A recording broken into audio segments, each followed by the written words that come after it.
You are listening to Miller and Moulton, exclusively on the Florida Sports Network. And now, here's Mark Miller and David Moulton.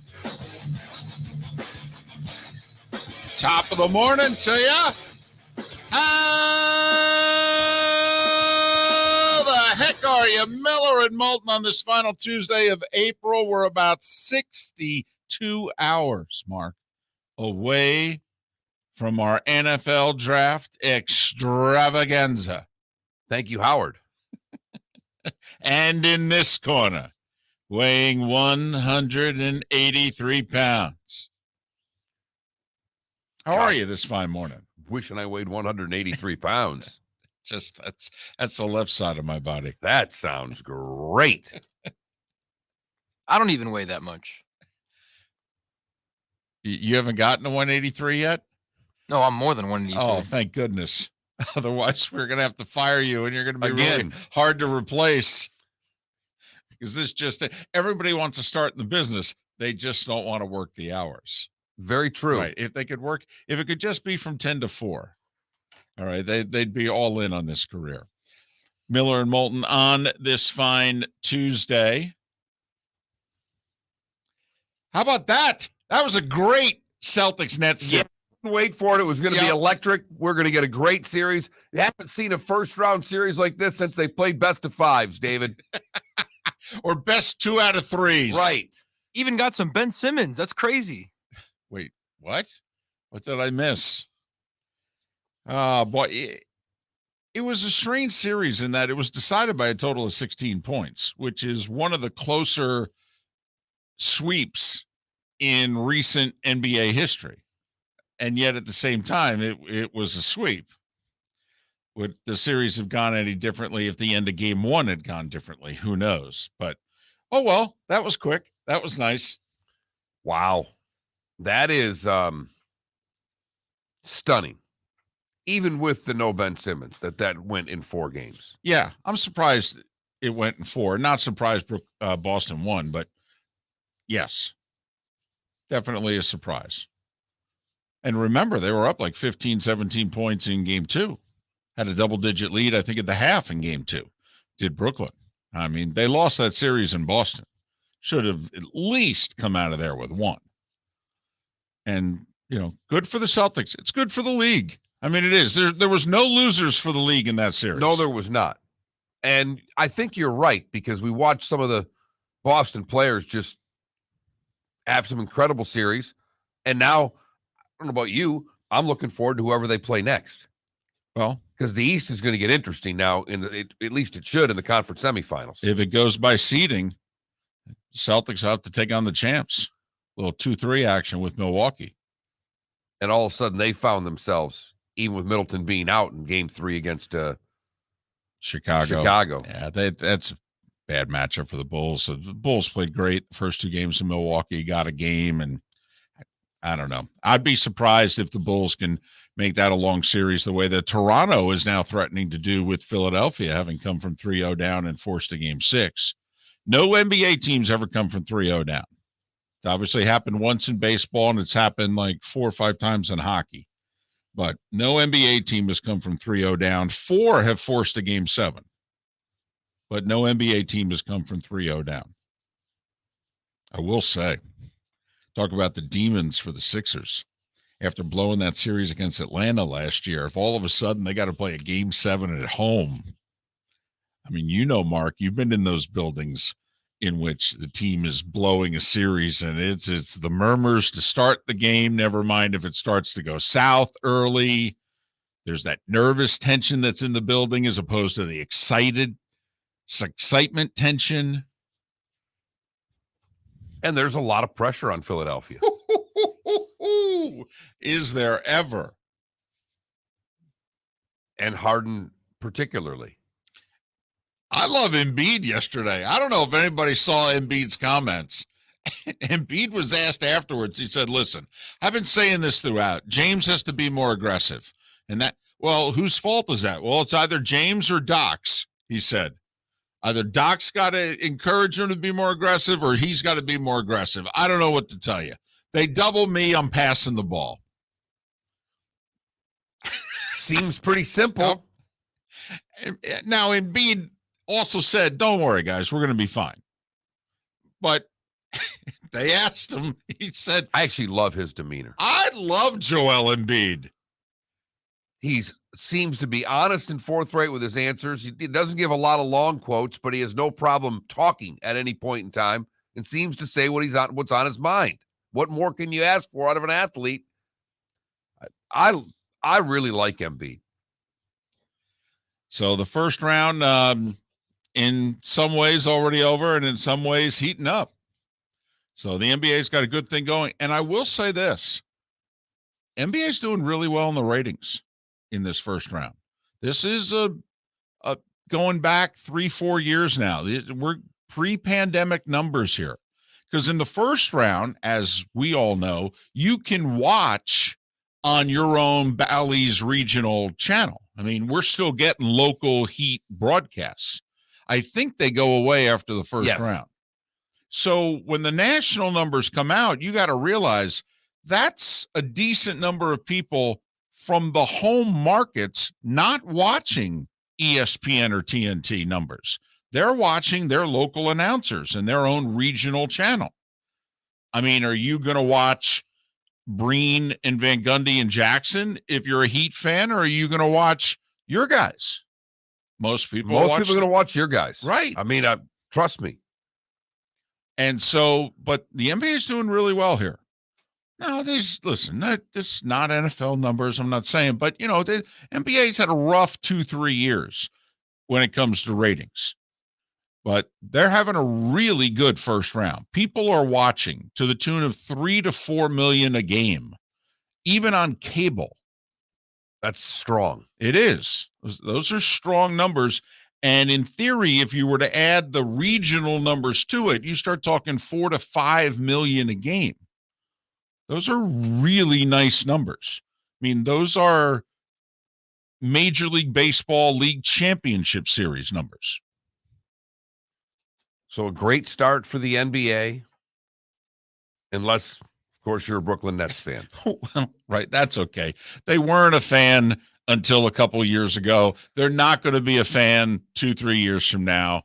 I mean, it's a short love affair. It's a affair you have to have. It was a pretty woman that walked by your path. You couldn't believe it. She started dating you.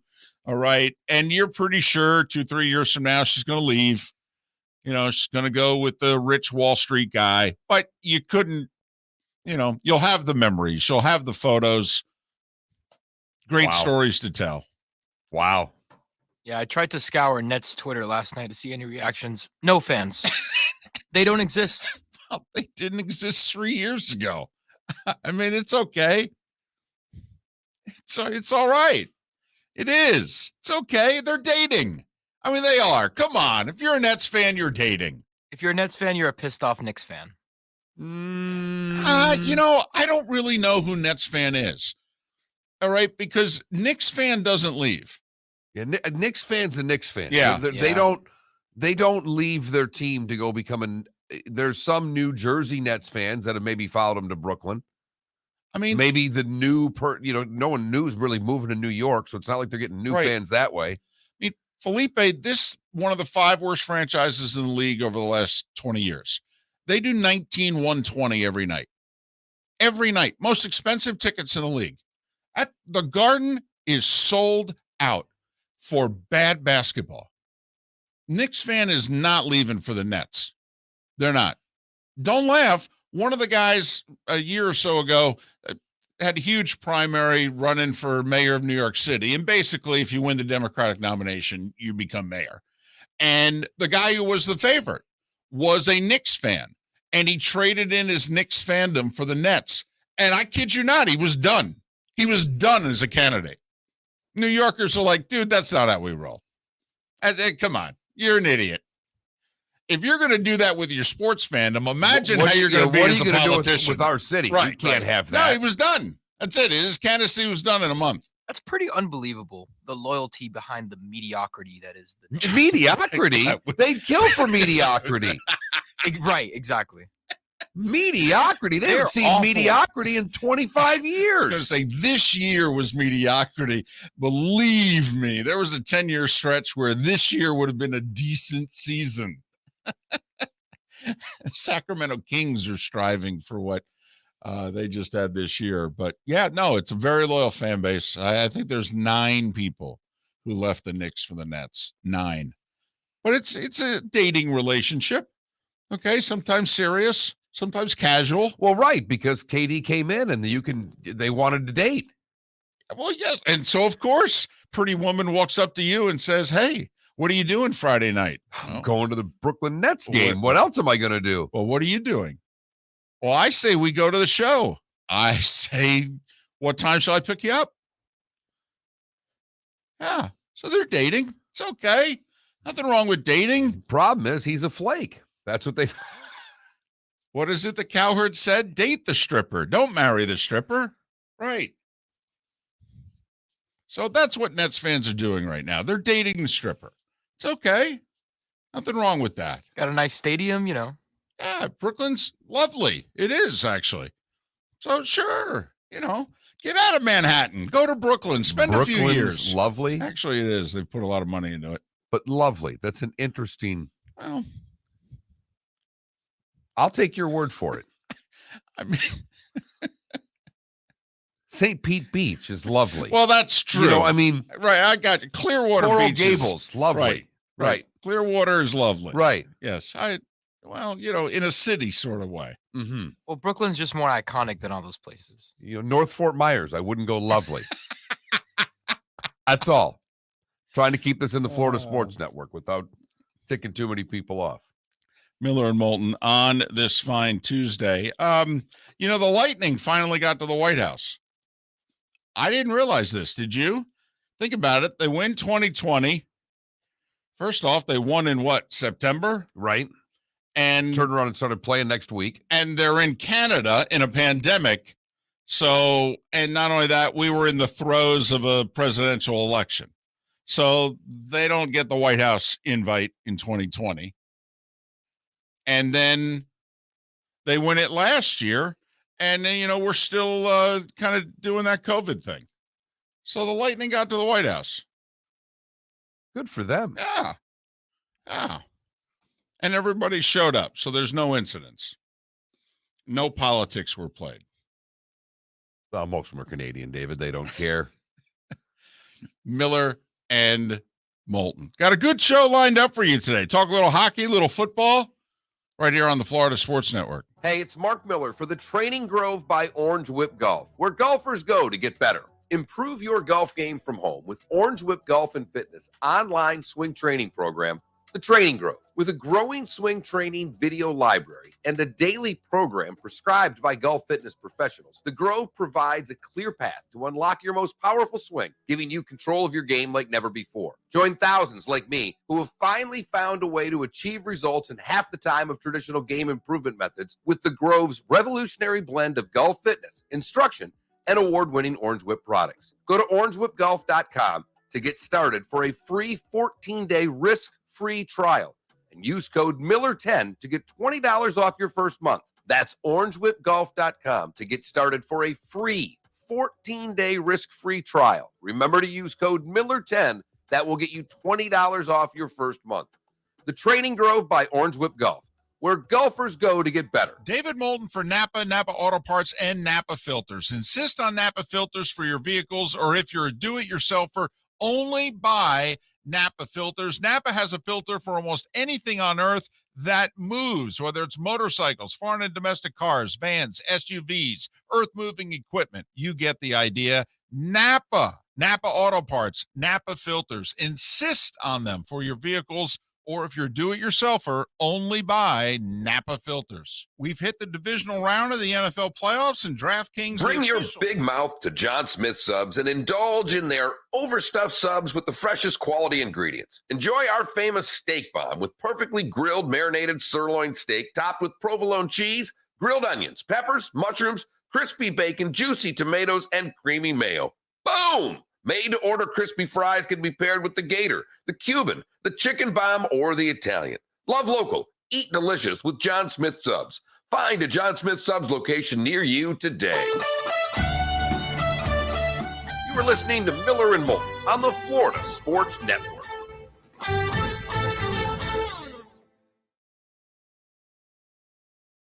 Is that we're not buying cars again until like the end of the decade. And so my guess is we're probably driving our last gas cars too. I think we'll probably do 1 and 1. Well, but you're going to buy a lot sooner, right? But I mean, we do 1 and 1 because if you got to go anywhere, hey, what happens if a flipping hurricane comes through? Where do you go? Where are you going to go? Where are you going to go? Well, they're saying about 400 miles. Oh, you got a good point. Yeah, because that's not that far. No. I mean, here to Jacksonville. Well, I mean, look, our goal one day is to have a place, at least my goal, and I don't know if how often it's easy, but I would love to have a place in North Carolina in the mountains. Like, that's my dream. Be able to do 5 months there, 7 months here. Right. Well, I can't get in the fucking electric car and drive to North Carolina. You know what I mean? Yeah, that's a problem, actually. So I think we do 1 and 1. She could drive back and forth to work every day. So we're not burning all the gas, but when you have to.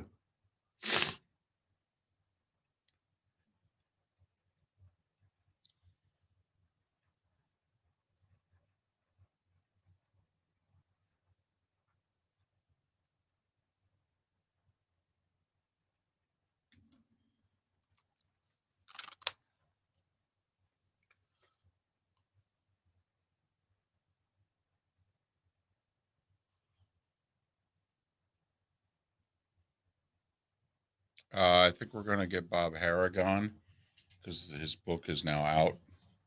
So he wants to come back on. And I said, we'd love to have you. Well, and he was just writing about, I guess, what Norman applied, or not Norman, Mickelson applied for 2 majors in his tournaments, right? Well, the first London, tournament, right? Yeah.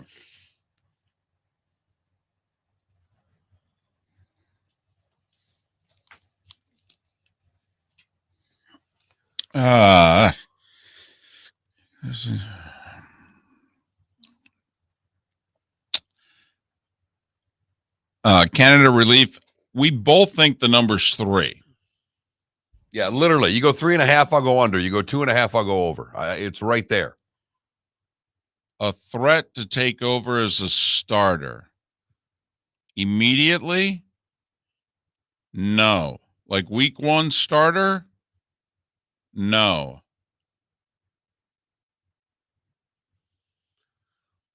I will say Pickett in Pittsburgh would be interesting because they say he's the most ready.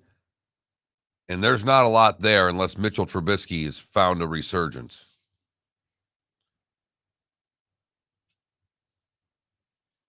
Do they still have Rudolph? Adam, ask him to sponsor us for crying out loud. We need it. I just had to make upgrades to this whole Twitch thing. I had to break the bank this morning. Ay. Well, he's better week 1. And isn't Mariota in Atlanta? Yes. And we don't know. We don't think Atlanta's taking a quarterback at 8. Now, they may take one at 40 or whatever they are.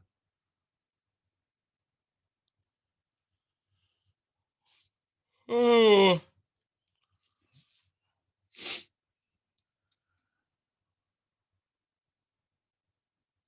Also, Mark, I think by the time you'd want to go to the Carolinas, it'd be easier to take an electric car up there. There'll be way more stations and stuff. And then you got to sit there and charge it. Yeah. How long does it take? 15 to 30 minutes. So you can fully charge it up in a half an hour? I believe so. Huh. Yeah. We'll have to get used to it. We'll have to just change our habits. Mm-hmm. I mean, these cars will have giant what's the word? Infotainment screens. There we go. Yeah, I have to admit, aren't we supposed to keep our eyes on the road? I don't need an yeah. infotainment screen. They keep on getting bigger. No, seriously. I mean, aren't true. we supposed to? Can't complain about a distracted driver and want me to be sitting in a movie theater while I'm driving. Right. Can't the radio be enough? There's no radios anymore.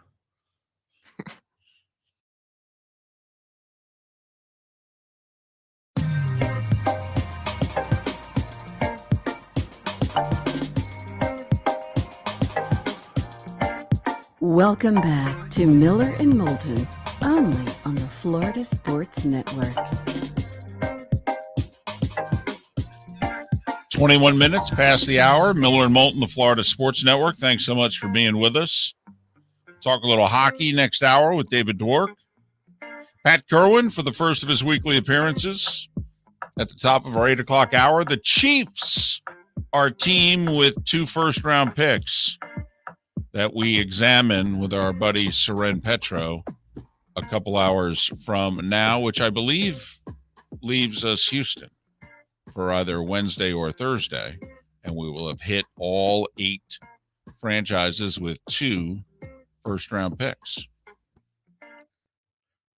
So Phil had to sign up by yesterday. Everybody did too. Right. Yesterday was the day you had to get signed up for the PGA, and also you needed to let the PGA Tour know if you were interested in playing in the first LIV Golf Invitational, the Saudi Tour, their first event, which is the week before the U.S. Open. I believe it's in London. Yes, you are correct. And because, 45 days. You have to give the PGA Tour 45 days notice if you want to play in an event which is opposite a scheduled PGA Tour event. And then you wait for the tour to give you a waiver. Now, the tour normally grants the waivers. This will be interesting. Robert Garrigus filed his request last week. The tour has to respond within 2 weeks, by the way, per their own rules. Apparently, there are 15 in the top 100 that have registered for this, according to the story that Bob Herrig put out yesterday. For the Saudi event. For the Saudi event. Right. And they're going one event at a time here. And I think they're trying to see how the PGA Tour is going to react. So Phil signed up for the PGA, which is good. He's the defending champ.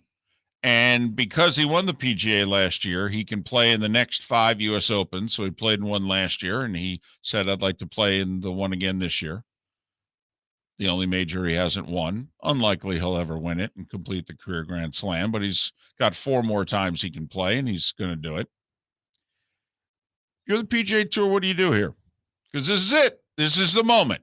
I mean, you hoped nobody would want to play in these. You've threatened them with, if you do it, you're dead to us. Okay, stop there. How do you back off of that original statement? In that, because no matter what I say, I could say, hey, let them play. I think they should let them play in this event. Let this thing fall apart on its own like a spring league in football and have no problem doing it. But when you start out and your original statement is, if you play in this, we're going to kick you off the tour, you've pretty much drawn your Gaddafi line in the sand here, David, and it's hard to come back from that. Agreed.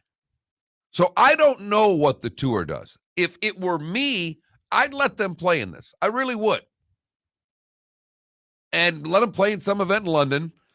A lot of these golfers, even the ones that aren't American, play in the States where the TV numbers are really good, where people watch. I don't know who's going to show up at this event. Well, also, I don't believe we've heard anything about TV coverage of this event.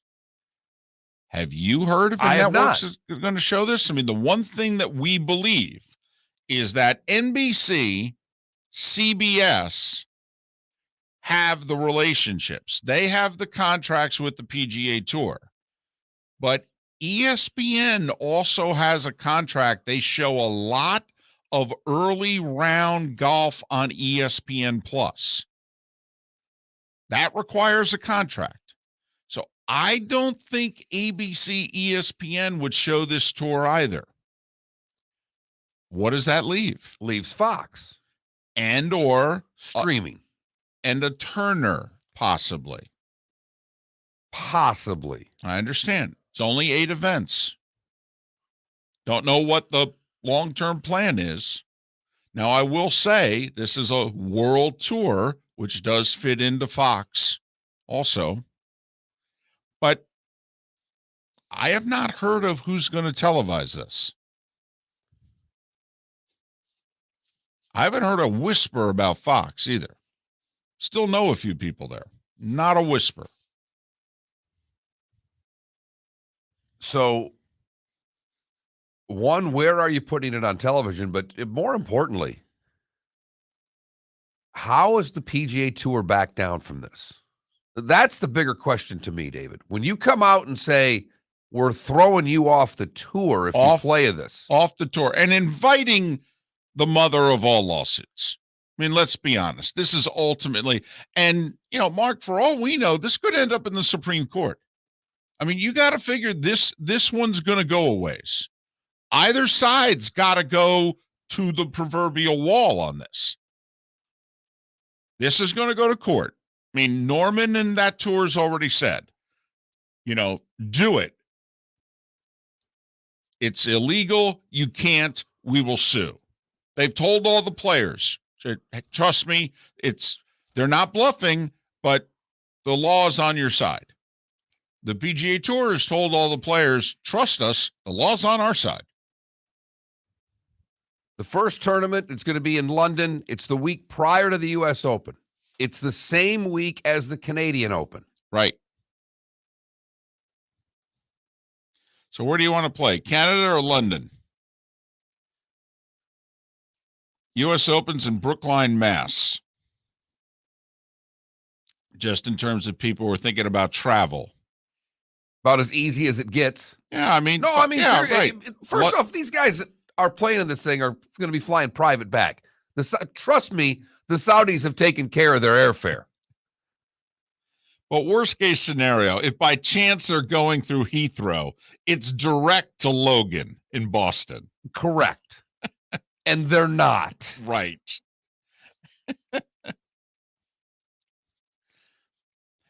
So Garrigus last week put in his paperwork.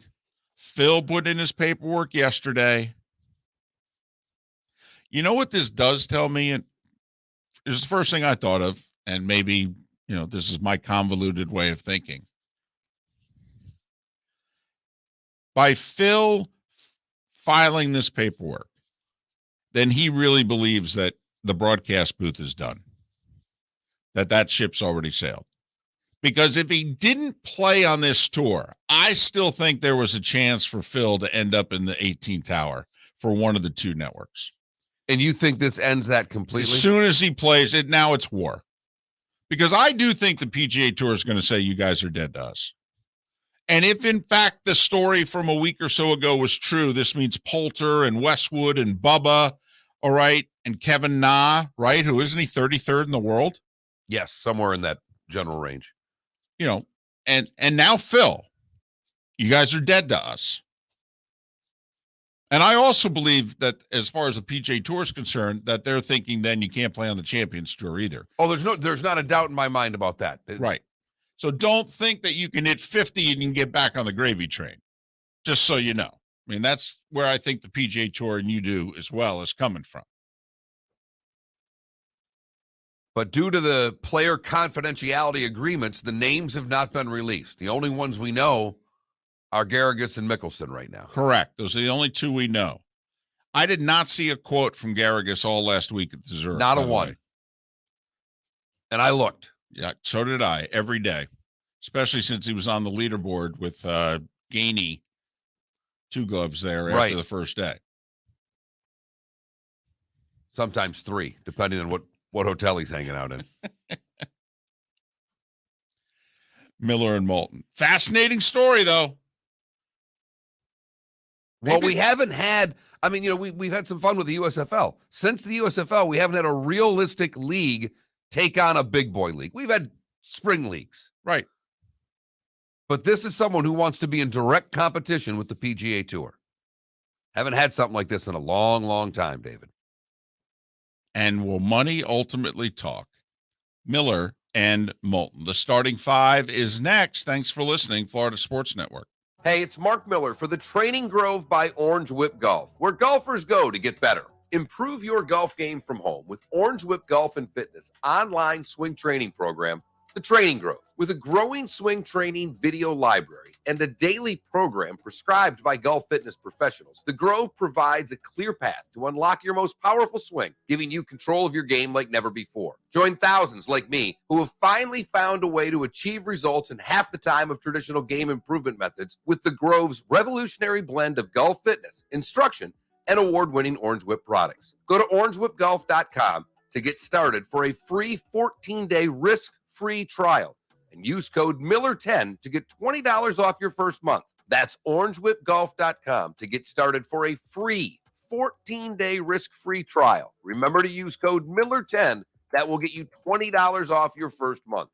The Training Grove by Orange Whip Golf, where golfers go to get better. David Moulton for Napa, Napa Auto Parts, and Napa Filters. Insist on Napa filters for your vehicles, or if you're a do-it-yourselfer, only buy Napa filters. Napa has a filter for almost anything on earth that moves, whether it's motorcycles, foreign and domestic cars, vans, SUVs, earth-moving equipment. You get the idea. Napa Auto Parts, Napa filters. Insist on them for your vehicles, or if you're do-it-yourselfer, only buy Napa filters. Bring your big mouth to John Smith Subs and indulge in their overstuffed subs with the freshest quality ingredients. Enjoy our famous steak bomb with perfectly grilled marinated sirloin steak topped with provolone cheese, grilled onions, peppers, mushrooms, crispy bacon, juicy tomatoes, and creamy mayo. Boom! Made-to-order crispy fries can be paired with the Gator, the Cuban, the chicken bomb, or the Italian. Love local. Eat delicious with John Smith Subs. Find a John Smith Subs location near you today. You are listening to Miller and Moulton on the Florida Sports Network.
Andy, is that what you're saying your travel is today? You're going from Austria to Germany?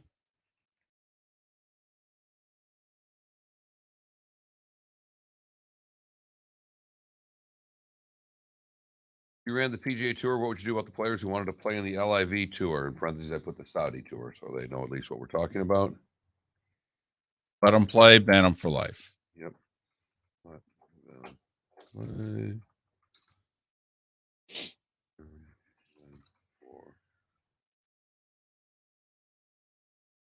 I thought of a good poll question last night that would be great for the 18 to 22-year-old demographic of this show. Of which that's you. Yeah, right. And that question was who will be on the cover of 2K23, Luka Doncic or Jason Tatum or John Morant? Because Luka's on the cover of 22. And I think after sweeping the Nets, Tatum will get it. But Ja plays from Memphis. It'll be Tatum. Good point. But that doesn't really matter because Zion was on the cover. He plays for New Orleans. True. Well, wasn't Zion on the cover? Was it coming from Duke or after his rookie year? After his rookie year, 2K21. The only semi-real season of Zion that we got. He played well. Which is why they need him.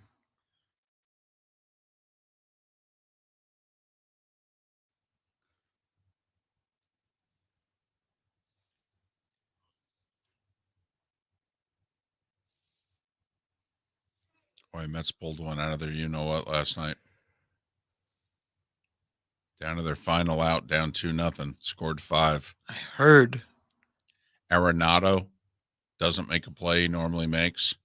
Then the pitcher hesitates for a step on this play with 2-1 game, second and third, 2 outs. And now the winning run comes around. Oh. Second and third, 2 outs, 2-1 lead Cardinals, and the pitcher hesitates. Because he doesn't think the fielder's going to get it because Smith rips it down the line. Next guy comes up for the Mets. It's a 2-run homer. Scherzer had 10 Ks too. Yeah. Allowed 2 hits, no decision. He's a beast. Yeah. He's a monster. Not only that, going back to, I think, being acquired by the Dodgers, his team has not lost a start that he's pitched in. Even like this year, the Mets have won every game Scherzer's pitched in. I think it was the same way with the Dodgers last year. How did they lose? What do you mean how they lose? The Dodgers. Well, How? Well, they're pitching by the league championship series. What, Kershaw couldn't pitch and Scherzer couldn't start game 6.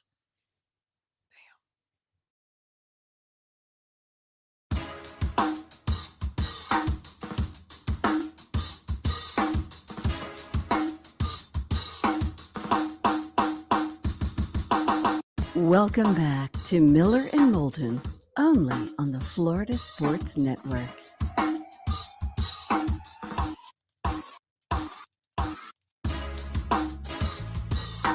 Miller and Moulton, the Florida Sports Network. Thanks so much for being with us.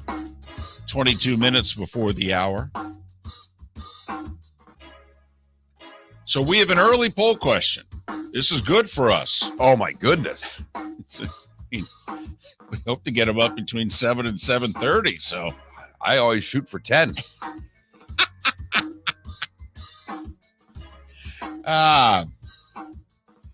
Well, listen, market we're in, the market's to our north.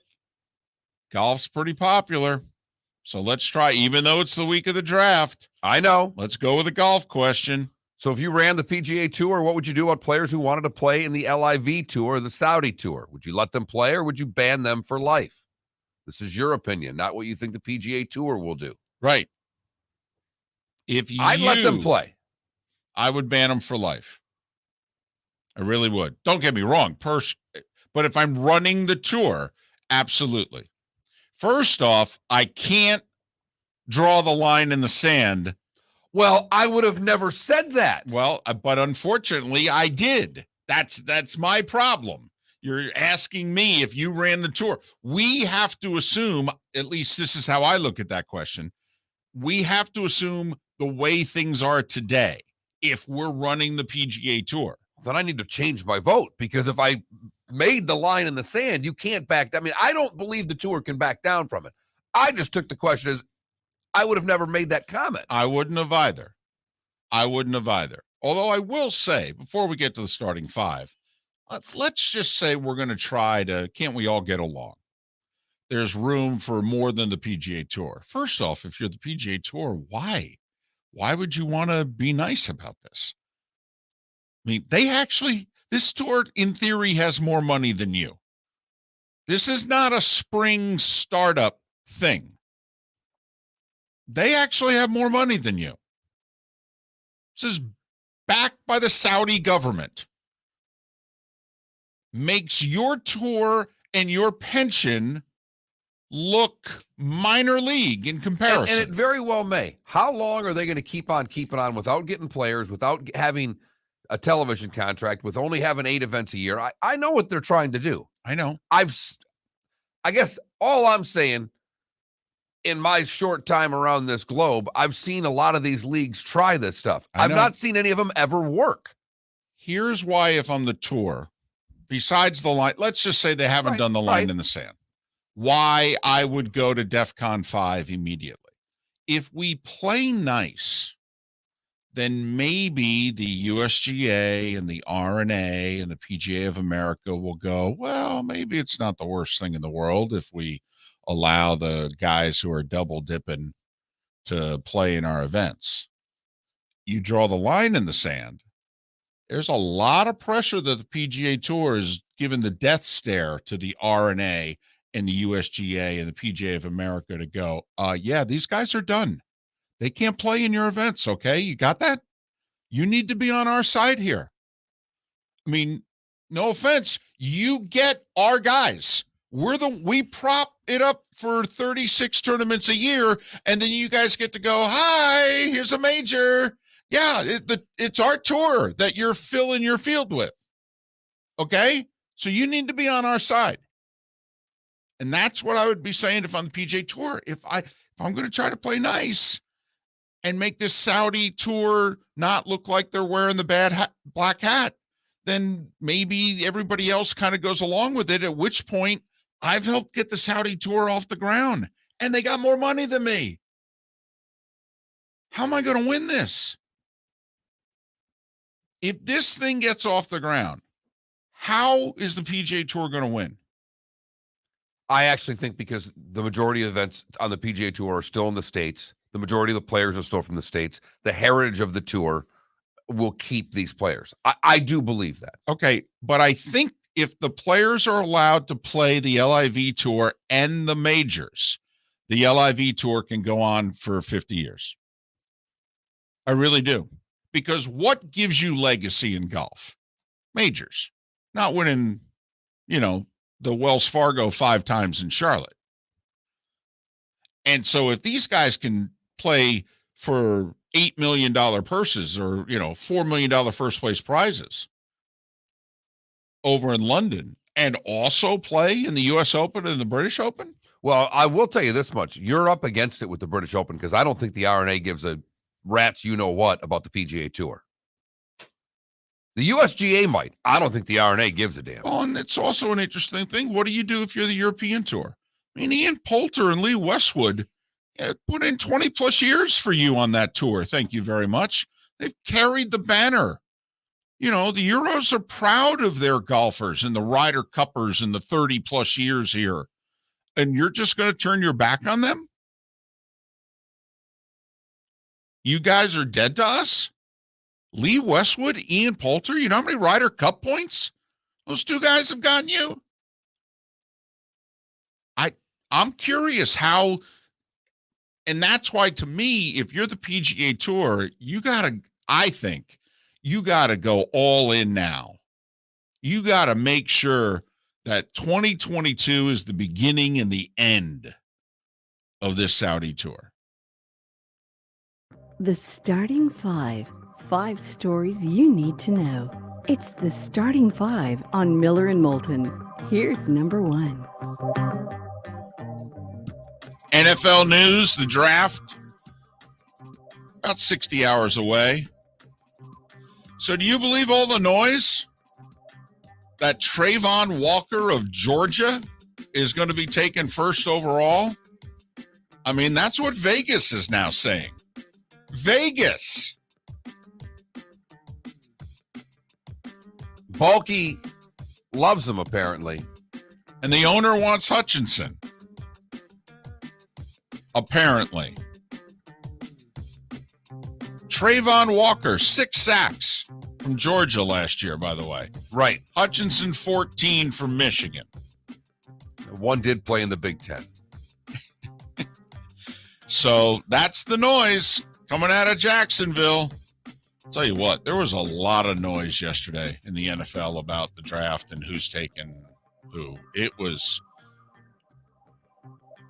I think we should ignore yesterday. I think yesterday was a lot of false noise, yes, David. I think yesterday was a lot of bupkis. I think a lot of people just ran out and just screamed some things for the sake of screaming. Totally.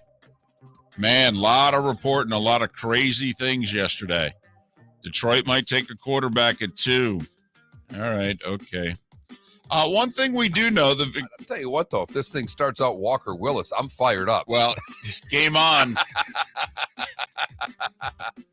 Game on. The Virginia Attorney General has said game on, opening an inquiry into the Washington Commanders, not about the sexual harassment. Follow the money. It's about the financial misdoings. Be interesting to see where this goes. And will it go all the way to Park Avenue in New York, if you know what we mean? NBA, Celtics sweep the Nets out of the playoffs, 116-112. KD did have 39, but the combo of Tatum and Brown at 51 and Marcus Smart at 20 points and 11 assists. Boston awaits the winner of Milwaukee-Chicago, if it's the Bucks. Toronto stays alive. They go into Philly, and they dominate Game 5. Win it by 15, 103-88.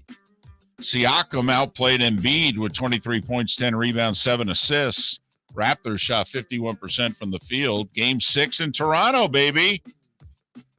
Trying to become the 5th team to be down 3 spit and force a Game 7. Dallas went on a 24-2 run in the second quarter. Mark, that seems to be a big deal. 24-2 run in a playoff game. A 2-point game became a blowout. Dallas won by 25, 102-77. They take a 3-2 lead in that series. Luka had 33. The Jazz went 3 for 30 from deep. Their starters only scored 37 points, and Donovan Mitchell tweaked a hamstring with less than 5 minutes to go. My question is, what's he doing in the game with 4:40 to play, down 28? Why won't coaches concede? Yeah.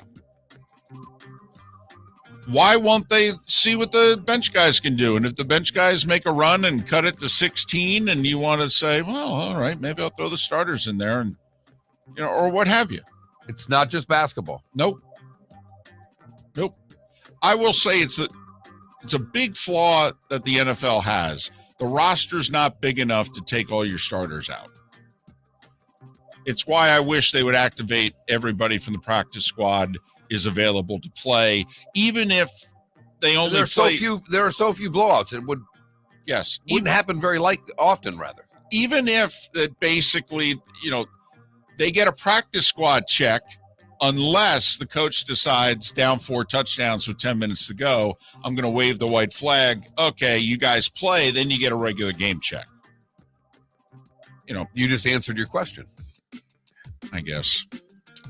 Ja Morant was voted the most improved player in the NBA, and the Grizzlies head coach was fined $15,000 for his comments about the officiating in the loss to the T-Wolves.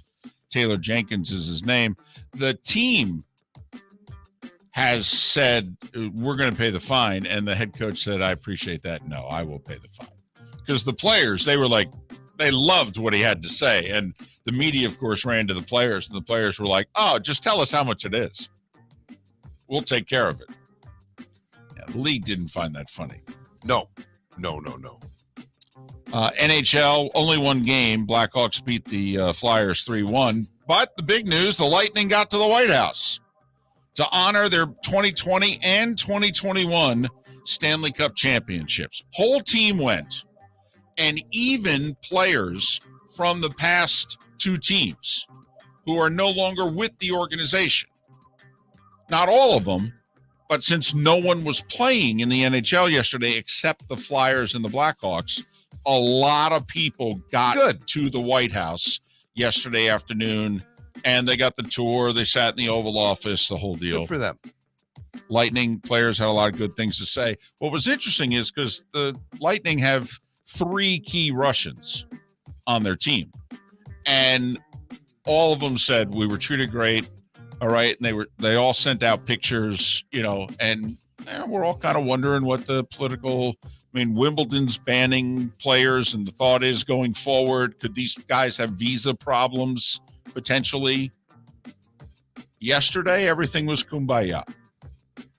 We'll see how it goes. Baseball, there were 7 games in the majors. Toronto got a Bo Bichette grand slam in the 8th, beat Boston 6-2. Harper with a homer, 2 RBIs. Phillies 8-2 over the Rockies. Giants scored 2 in the 8th, 2 in the 9th, beat Milwaukee 4-2. Mets scored 5 in the 9th with 2 outs, beat the Cardinals 5-2. Texas has won 4 of 5. They beat Houston 6-2. Walker Buehler with his first career shutout. Think about that. One of the best pitchers in baseball. It doesn't even surprise me in the least bit. And it was only last night in which he was allowed to pitch in the 9th and finish the shutout. And he did, a 3-hitter, 4-0 Dodgers over Arizona. Taylor Ward with 2 homers for the Angels. They shut out the Guardians, who have lost 4 in a row, 3 spit. As we've been talking about, Phil Mickelson signed up for the PGA and the U.S. Open yesterday, but also requested to play in the first Saudi Tour event the week before the U.S. Open in London. You need to formally request a waiver from the PGA Tour to play in a non-tour event when it goes opposite a PGA Tour event. We'll wait to see what the tour says in the next 2 weeks. According to multiple reports, there are 15 of the top 100 players in the world that want to play in this Saudi Tour event. We'll see how the PGA Tour handles it. And that, gentleman, was... That was the Starting 5 every weekday morning at this time on Miller and Moulton.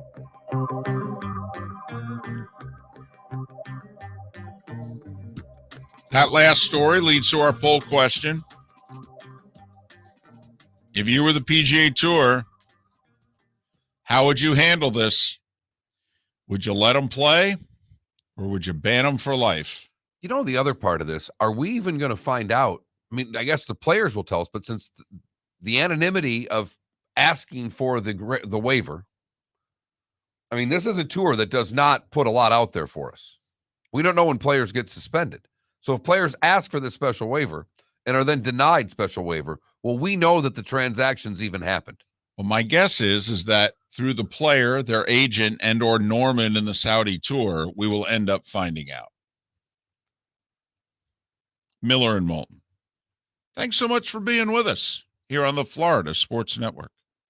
Bring your big mouth to John Smith Subs and indulge in their overstuffed subs with the freshest quality ingredients. Enjoy our famous steak bomb with perfectly grilled marinated sirloin steak topped with provolone cheese, grilled onions, peppers, mushrooms, crispy bacon, juicy tomatoes, and creamy mayo. Boom! Made-to-order crispy fries can be paired with the Gator, the Cuban, the chicken bomb, or the Italian. Love local. Eat delicious with John Smith Subs. Find a John Smith Subs location near you today. Hey, it's Mark Miller for the Training Grove by Orange Whip Golf, where golfers go to get better. Improve your golf game from home with Orange Whip Golf and Fitness online swing training program, The Training Grove. With a growing swing training video library and a daily program prescribed by golf fitness professionals, The Grove provides a clear path to unlock your most powerful swing, giving you control of your game like never before. Join thousands like me who have finally found a way to achieve results in half the time of traditional game improvement methods with The Grove's revolutionary blend of golf fitness, instruction, and award-winning Orange Whip products. Go to orangewhipgolf.com to get started for a free 14-day risk-free trial and use code Miller10 to get $20 off your first month. That's orangewhipgolf.com to get started for a free 14-day risk-free trial. Remember to use code Miller10. That will get you $20 off your first month.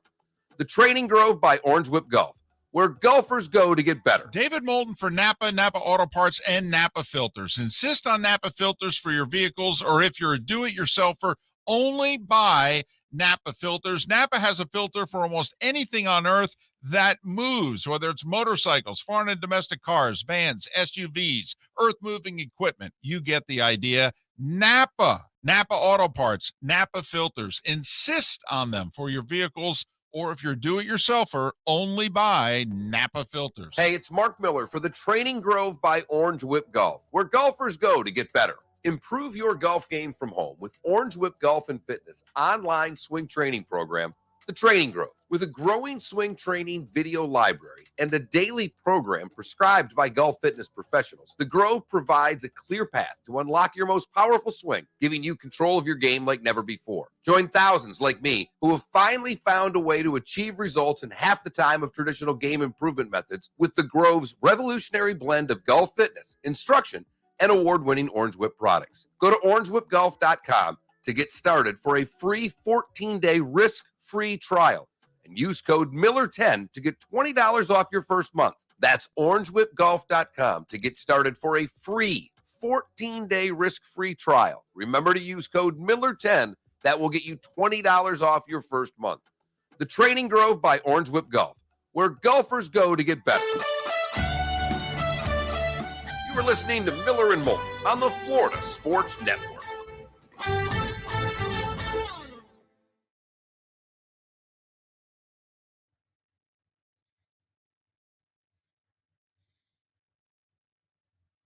DC, I think that Ja winning Most Improved is ridiculous. I mean, Desmond Bain had a higher increase in points, rebounds, and assists than John Moran. And he basically went from being the 10th, 11th, 12th man in a rotation to being top 4.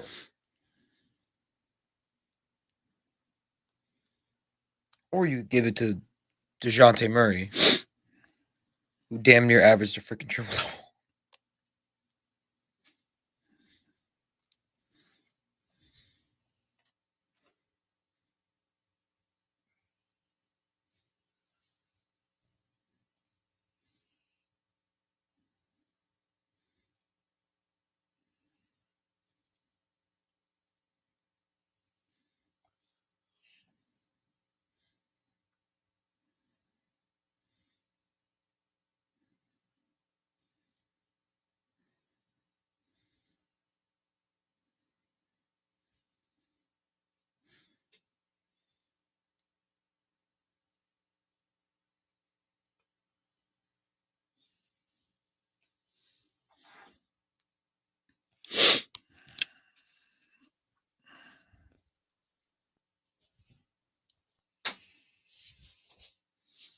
What do you do if you're the USGA and the RNA? I mean, your events are technically called opens. Not technically. But- technically. okay. In every damn way, shape, or the form. I mean, first of all, they can't do anything about who plays in them. Now they could knock you down a level if they, they got to. They can make you go to separate qualifying because PGA Tour guys get right to Final qualifying. yeah. Now that's ironic. Open. I mean, you and I both know the PGA Tour is going to call up the USGA and the RNA. And the RNA, The RNA could tell them to go F themselves. but the RNA has gotten in line with the USGA in many ways when it concerns the rules of golf and what have you. They've almost allowed the They've worked USGA to take a slight lead even. I mean, what do you do when the PGA Tour calls you up and goes, by the way, these guys are not eligible to play in your tournaments anymore? And do you turn around and go, yeah, dude, you don't get to make those well, rules. they don't. Just saying, though, they're gonna lean on them hard. And maybe at the very least do what you suggested, in which you say, well, then they got to go through the full rung of Right. qualifying.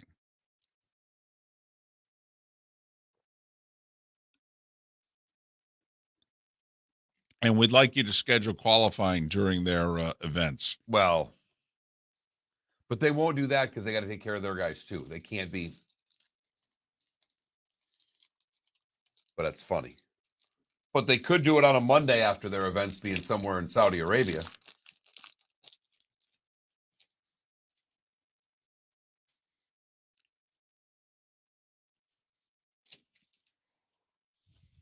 10 seconds.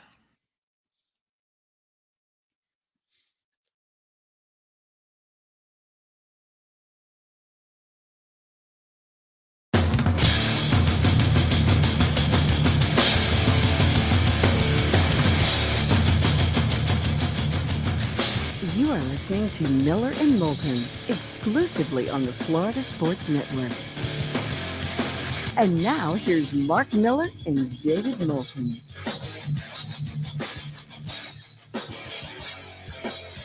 Top of the morning to you, Miller and Moulton, the Florida Sports Network, on this final Tuesday of the month. The draft about 60 hours away.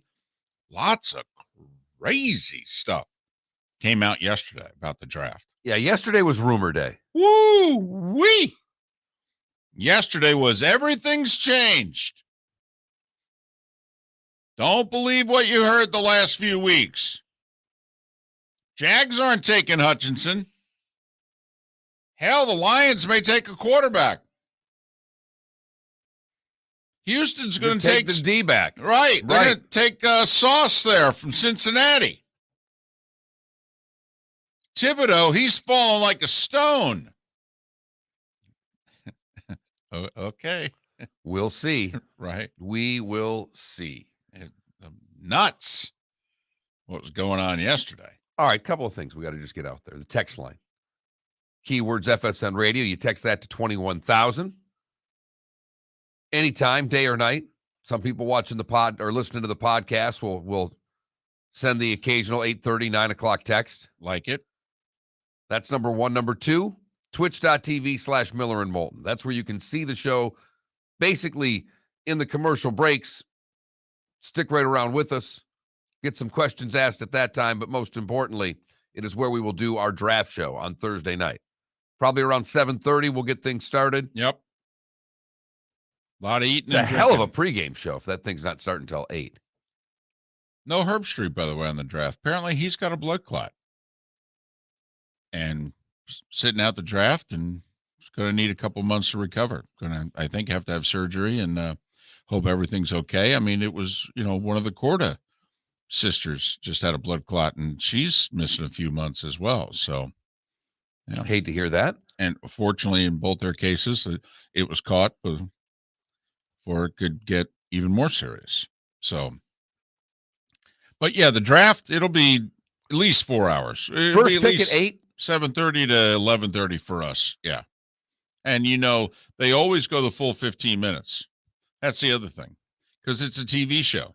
So even if they don't go the first 15 minutes, they force them to go the first 15 minutes. Basically, I mean, that's why the drafts never move quickly at the beginning. The network's got a lot of stuff they got to get in. They've done all this. I mean, literally, picks are held. No, yes, the card is in. We'll hold it for 7 minutes. So 7:45, our draft coverage will begin. 7:52. Sorry. Miller and Moulton. Our poll question today, it's a subject that we find interesting because now basically the talking is done. Now some action is going to have to take place one way or the other. Because this Saudi tour is starting up second weekend in June. PGA Tour rules are that you got to give us 45 days notice if you want to request a waiver to play in a non-PGA Tour event that's opposite a PGA Tour event. Can I just ask you, going back, because we both said we wouldn't have drawn the line in the sand the way the tour did. Correct. What would you have done differently than what the PGA Tour has done and how they've handled this in the many months since Greg Norman announced that he was going to try to pull off this tour? I would have had, this may sound stupid, I literally would have tried to have had a meeting with all the PGA Tour players if I was the commissioner. I mean, because technically it's their tour. And so I really would have wanted, instead of me playing the heavy, because we can go about it this way and I could alienate however many of you and we could drag this out in court, the whole deal. I would try to be like, okay, can we talk about this? And this is probably the only time we're going to talk about this. So you might as well get it all out in the room. And this is all off the record. It doesn't, Doesn't affect anyone or anything. And then I would have stated my case for the PGA Tour and say that basically there is no room for a second tour of any status. And then hear from the players. And apparently, we have found out in the last 6 months that a decent number of players on tour had gripes. Right. Significant gripes. Some of the things Phil said, there were many other players who felt the same exact way. Right. But they're letting him get destroyed. But they felt the same way. And also, you got players in their mid-20s and players in their late 30s and 40s. They're at different stages of their careers. And this is a big cash grab, potentially. And they don't have to wait for the Champions Tour to get it. And it's far more cash than the Champions Tour would ever be able to offer them. Right. So I would try to see if there was a resolution. Okay. And that's what I would have tried to do. And if not, then quite frankly, I would go the DEFCON 5 route. Well, and who knows how much communication was done before. It certainly seemed as if we went from 0 to 60 on this with the PGA Tour. That this was announced, you join this tour, you're dead to us, we'll ban you. They didn't seem to be a lot of communication. Apparently, very late last year, but early this year, there were 2 big meetings in February. It was done with some top players, and, the PGA Tour's got their leadership council, right. Executive council, whatever it is. And there was at least one of those meetings that took place. And, everybody in the room was on board, yay team. Now, the timing of this is even more interesting to me because without Tiger Woods, and we all know this, there is no face of that tour. There just isn't. And Tiger's done playing on tour, at least on a regular basis. He's going to play a handful of majors. He's going to pick out a couple of events that he's going to play, if that. So your timing, if you're Norman, to go try to get whoever it is you're going to get is pretty darn good. Yeah, absolutely. You're competing against a John Rahm, Scotty Scheffler, Rory McIlroy PGA Tour. And as much as Rory is against the LIV Tour, if Rory was still Rory, he'd carry a lot more weight than a guy who has been struggling.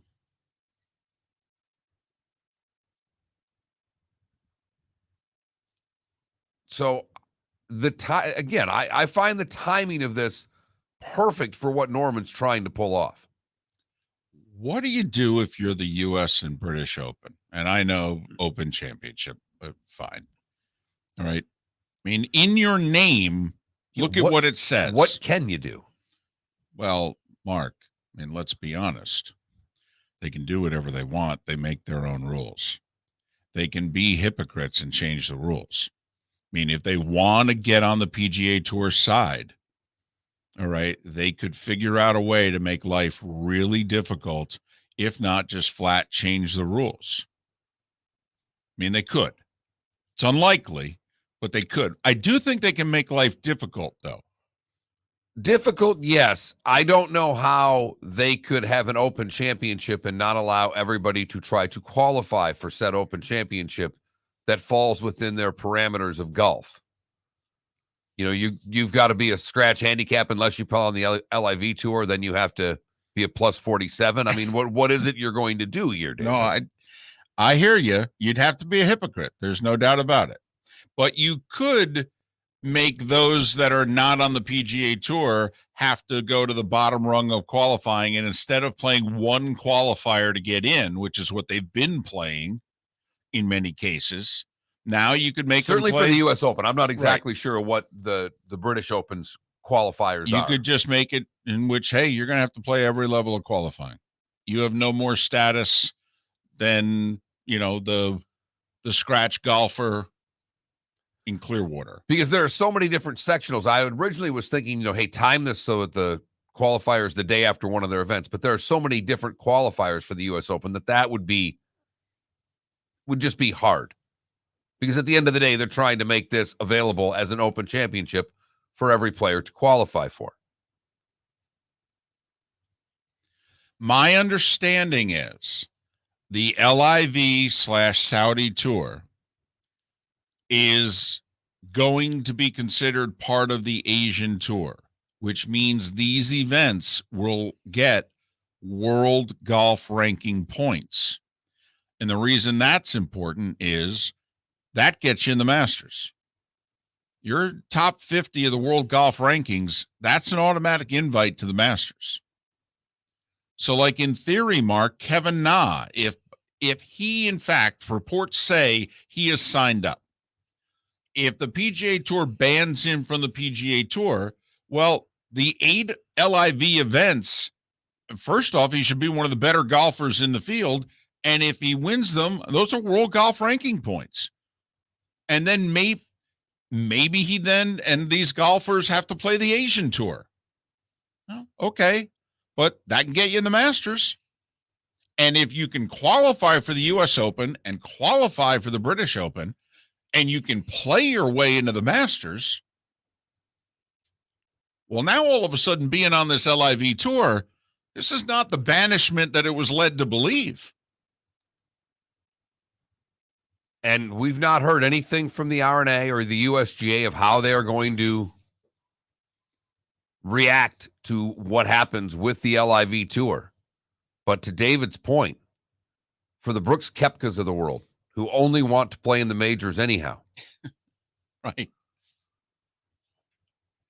what would he really be missing? And would the tour miss out more than Brooks would miss out if that's the route he intended to go? I mean, if you feel you're on the downside of your career, no matter what part of the downside it is, the top part of it, the middle, or the bottom, I mean, what are you playing golf for?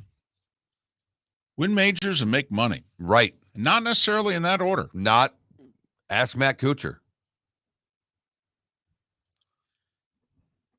That was Yeah. a little bit of a shot right there. No, there's a lot of bit of a shot. Fair. I think very. But he is an ATM. You got that right. Right. Hasn't won a major. Did win a bronze medal. Doesn't have a great Ryder Cup record. But, man, does he cash checks. Yep. May not play great on Saturdays, but he sure does on Sunday. He can backdoor a top 10. Like nobody's business. Now, if he's in contention on a Sunday, not so much. Miller and Moulton. David Dwork covers the Florida Panthers. They only have the best record in the league. That's all. They've never done anything like this before. Playoffs start in less than a week. We'll talk little Panthers later on this hour. Miller and Moulton. Thanks for listening. Florida Sports Network.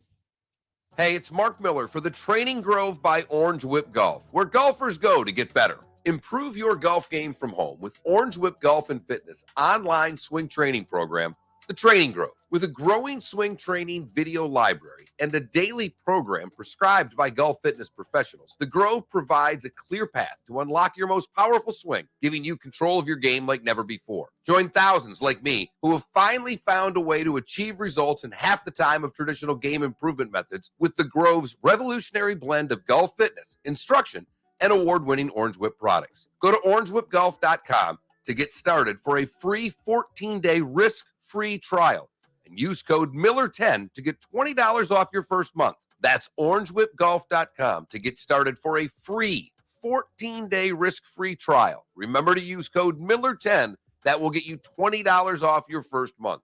The Training Grove by Orange Whip Golf, where golfers go to get better. David Moulton for Napa, Napa Auto Parts, and Napa Filters. Insist on Napa filters for your vehicles, or if you're a do-it-yourselfer, only buy Napa filters. Napa has a filter for almost anything on earth that moves, whether it's motorcycles, foreign and domestic cars, vans, SUVs, earth-moving equipment. You get the idea. Napa Auto Parts, Napa filters. Insist on them for your vehicles, or if you're do-it-yourselfer, only buy Napa filters. Bring your big mouth to John Smith Subs and indulge in their overstuffed subs with the freshest quality ingredients. Enjoy our famous steak bomb with perfectly grilled marinated sirloin steak topped with provolone cheese, grilled onions, peppers, mushrooms, crispy bacon, juicy tomatoes, and creamy mayo. Boom! Made-to-order crispy fries can be paired with the Gator, the Cuban, the Chicken Bomb, or the Italian. Love local. Eat delicious with John Smith Subs. Find a John Smith Subs location near you today. You are listening to Miller and Moulton on the Florida Sports Network.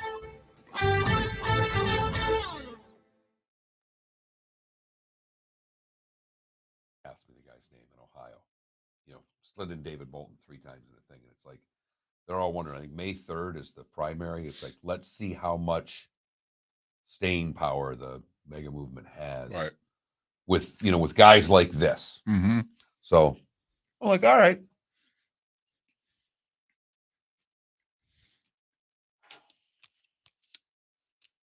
The Twitch volume is off. Are you sure? Yeah, you mean you can't hear us on Twitch? Hello?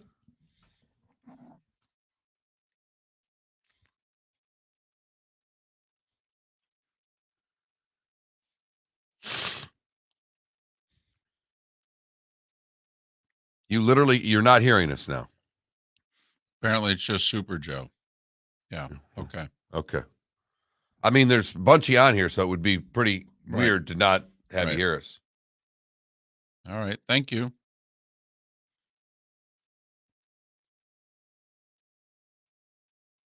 Super Joe, it's on you. Yep. Somebody stepped on your coaxial cable. Morning, Grandpa. Jim, what's the special at the Elva Diner today? That's all I Yeah. want to know. Yeah. What is the special? Can I get me a ham and cheese omelet? Want some country fried steak? Elva Diner. Something with a grit. Tired of breakfast potatoes, but I'd love a kick-ass hash brown, gotta be honest. Just a different kind of potato, but that's all right. So we ordered a bunch of to-go food for the house Saturday night. Yeah. Ordered way too much. People ended up, a couple people not coming. We'll be eating Nino's Italian all week this week. It's nonstop. Breasted chicken for breakfast?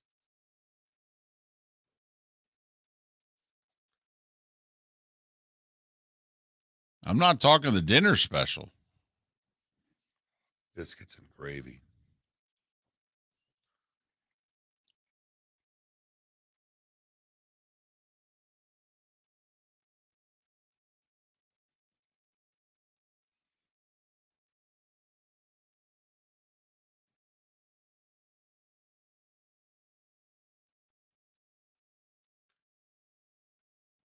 All right.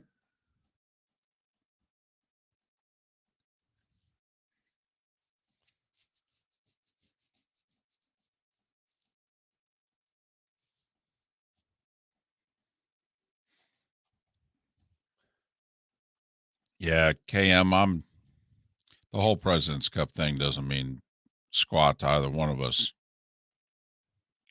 Playoffs are a different animal.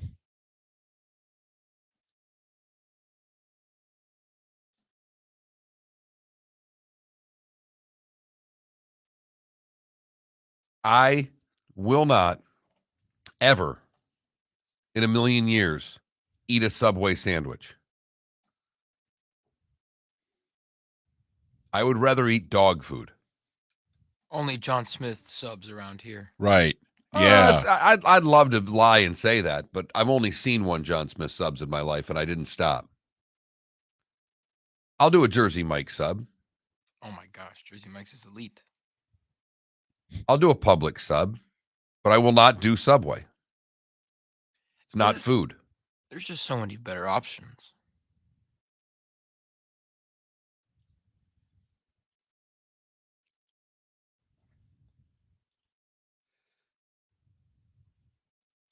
Yeah, Klecko, the likelihood is Phil is not going to play great. He's 51, almost 52. I mean, it's why the timing of it is really bad for Phil.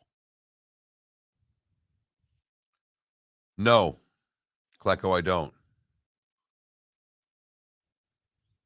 And Hop Slicers is interesting because they're trying to be like a Pomani Brothers of subs, and I just can't do Feels it. like it's Klecko, I don't think the Golf Channel will televise the LAV. Slicers is overrated, in my opinion.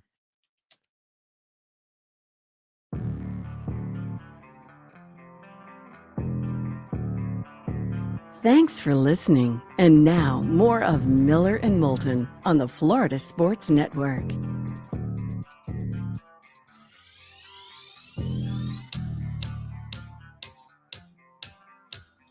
Miller and Moulton, Florida Sports Network.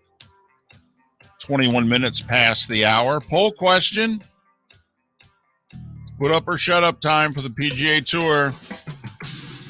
Golfers are sending in their requests to play in that Saudi tour. Phil Mickelson apparently did so yesterday. If you're the PGA Tour, what do you do? Do you grant the waiver and let these guys play? They did it in February. Not for the Saudi tour, but for a tournament in Saudi Arabia that was opposite Pebble. And they let DJ and Koepka and some big names play in it. And they tried to say, we'll let you do it this once. But now it's put up or shut up time, and that's our poll question. If you are the PGA Tour, what do you do? Let them play, try to work this thing out, or you drew the line in the sand, baby. Said, you want to play in these suckers? Fine. You're dead to us.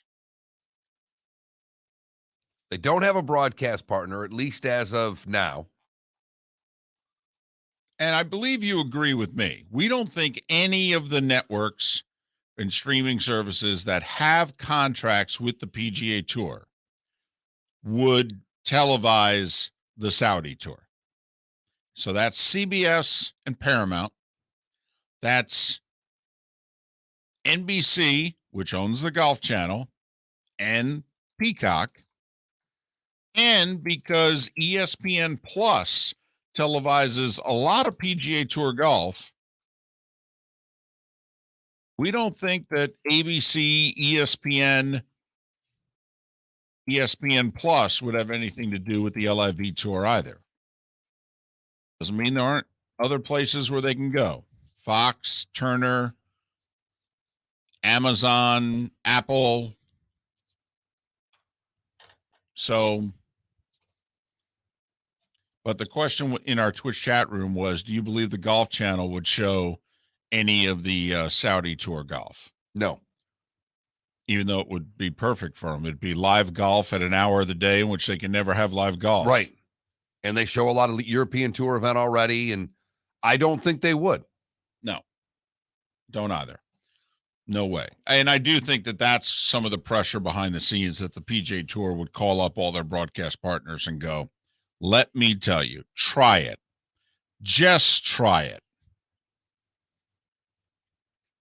We'll say this, even though the viewership is modest, golf is very profitable for the networks. And there's not a lot of sports that are profitable for the networks. Golf is profitable for NBC and CBS. It's a built-in fan base, and they know who their audience is, and therefore they can go after the sponsors that correlate with that audience. Totally. It's a big money audience. Big. They charge a lot for those spots because literally every single person watching is a customer. More so than damn near any other sport. Hey, we encourage texts on this show, and we got a couple of them, and I want to get to them because we've been on this LIV tour for a little bit, and I'm going to transition since we've got a little Panther talk coming up. Yeah. Wow. To this question, hey, Lightning are going to three-peat. Why is no one talking about them? Whoa. And I said we started last week. You got to remember, the Lightning were not playing very good hockey. The Lightning had a poor record against anybody in the East that was going to the postseason. And then all of a sudden they slapped Toronto around last week. Then they slapped the Panthers around a little bit, and somehow they turned the switch. And what David and I had been wondering forever, was, could the Lightning turn that switch on? Or was it a fact that playing till September and then playing until late June, that there just was not a left in the tank of a team that has won back-to-back titles, has lost a chunk of players over that time because of winning? And it looked as if heading into the postseason that they were a very vulnerable team in the East. Not so much right now. I have said for weeks to whoever that texter is, months actually, for as much as I don't think the Lightning are as good a team as they were the last 2 years, nor as deep a team, because I don't think they have adequately replaced the third line, piece for piece, part for part. And Hedman and others on the back line, I don't think are playing as well as they have in the past 2 years. But until somebody can beat that goalie 4 times in 2 weeks, I'm not picking against the Lightning. No way. I mean, look at first round playoff matchup. In all likelihood, it's going to be Toronto. Haven't won a playoff series in 18 years. You really going to pick the Leafs over the Lightning? No. Come on now. And this is the best regular season Maple Leafs team since 93-94 with Gilmore.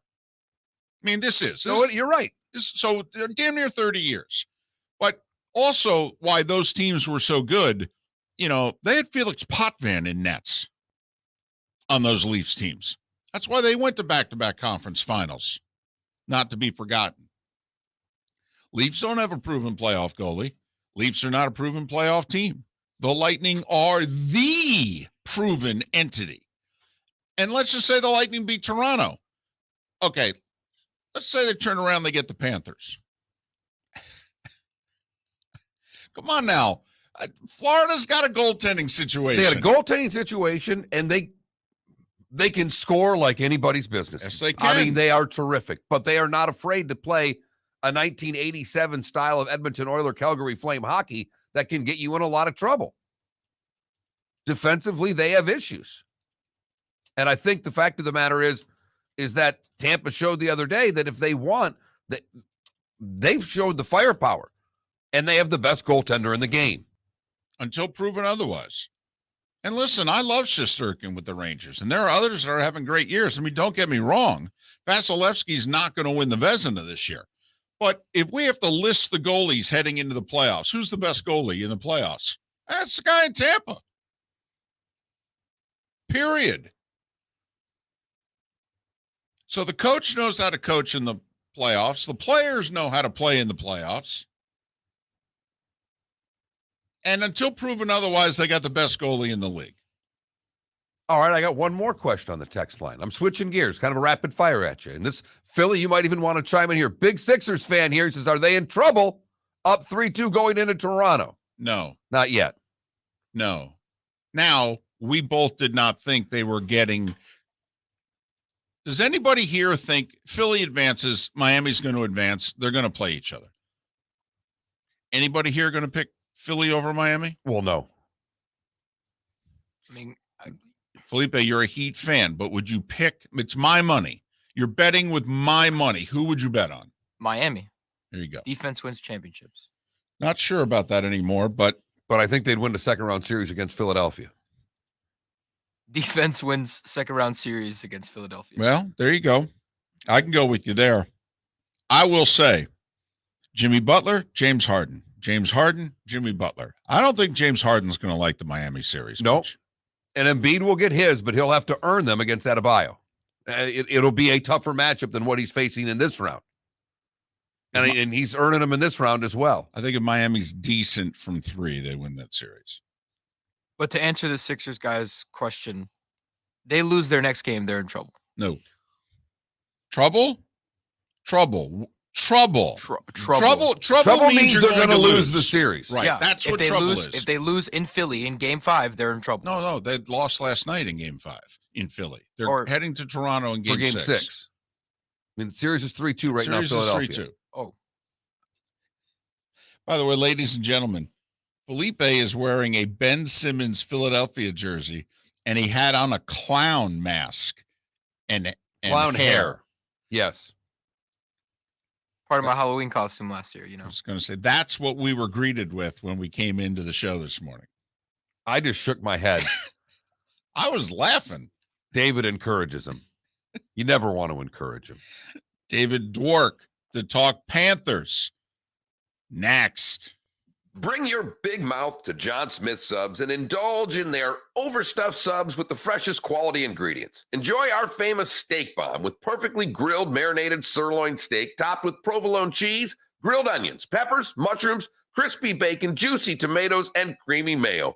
Boom! Made-to-order crispy fries can be paired with the Gator, the Cuban, the chicken bomb, or the Italian. Love local. Eat delicious with John Smith Subs. Find a John Smith Subs location near you today. David Moulton for Napa, Napa Auto Parts, and Napa Filters. Insist on Napa filters for your vehicles, or if you're a do-it-yourselfer, only buy Napa filters. Napa has a filter for almost anything on earth that moves, whether it's motorcycles, foreign and domestic cars, vans, SUVs, earth-moving equipment. You get the idea. Napa Auto Parts, Napa filters. Insist on them for your vehicles, or if you're do-it-yourselfer, only buy Napa filters. Hey, it's Mark Miller for the Training Grove by Orange Whip Golf, where golfers go to get better. Improve your golf game from home with Orange Whip Golf and Fitness online swing training program, The Training Grove. With a growing swing training video library and a daily program prescribed by golf fitness professionals, The Grove provides a clear path to unlock your most powerful swing, giving you control of your game like never before. Join thousands like me who have finally found a way to achieve results in half the time of traditional game improvement methods with The Grove's revolutionary blend of golf fitness, instruction, and award-winning Orange Whip products. Go to orangewhipgolf.com to get started for a free 14-day risk-free trial and use code Miller10 to get $20 off your first month. That's orangewhipgolf.com to get started for a free 14-day risk-free trial. Remember to use code Miller10.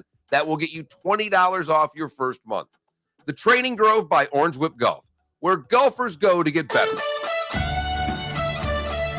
You are listening to Miller and Moulton on the Florida Sports Network.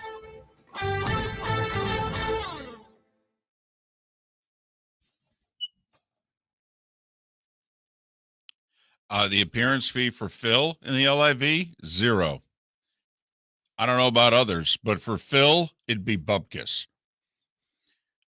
All right, if I'm going to get serious about the Panthers here, to the handful of fans that are in the Twitch chat room, I don't think enough people are talking about the Panthers have had 20 games this year go to overtime or a shootout. 20 games. And they've won 16 of the 20. Remember, playoff overtime is not 3-on-3. There's no shootout in the playoffs. So 1 out of every 4 Panthers games. So the odds are 2. I mean, based on regular season, 1, if not 2 games are going to go overtime. In the regular season, the Panthers have basically won every single time the game goes to overtime. Do you think that's going to continue in the playoffs?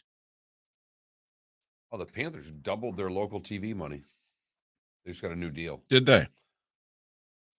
They're one of the worst local media rights deals in sports. I'm sure. $6 million a year they were getting from Bally's. High teens now. They tripled it. Now, there are years in which teams just, when it's your year, you win the overtime games in the playoffs. You know, the Canadians, the one year they beat Gretzky and the Kings, they won 10 or 11 overtime games that year. It was amazing. The majority of their wins were in overtime in the playoffs. But I'm just saying the Panthers have had a fortune in the regular season, and their skill is taking advantage of the 3-on-3 and the shootouts, and that's not how playoff hockey is going to go. So listen, the two of us are begging for a Panthers Lightning second round series. Begging for it. Would love to see it.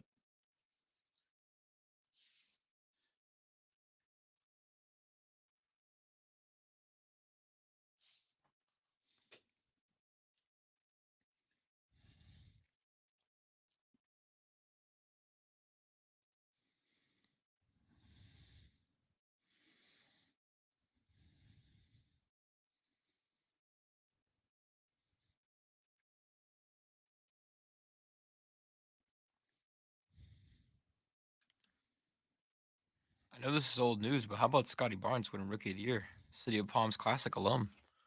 I was surprised that Mobley didn't get it. I wanted Cade to get it. I mean, the three of them are fantastic, phenomenal.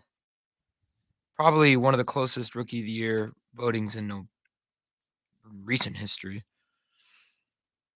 That's what I was thinking too. No, it wasn't. I'd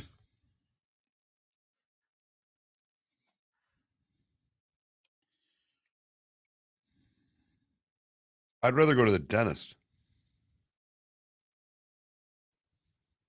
Then watch an NBA game? than talk NBA Rookie of the Year. Sunday, May 1st, Stephen Wright, Barbara B. Mann. That's like this weekend. Yes, it is.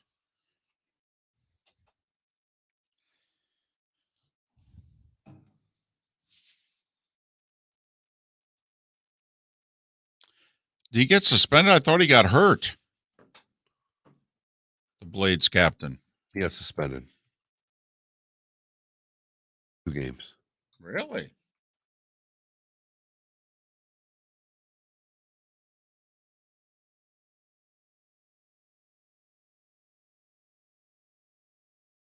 No. I thought the question was, what would his... Oh, I thought you were talking to how much would Phil have to pay as an entry fee. Yeah, I wondered why. He's going to get a huge entry fee. A huge appearance fee, rather. Oh, yeah. I'm sure Phil's saying, here's how much I lost in endorsements. This is how much I would like the check to be. If I was Phil, by the way, I'd never do an interview.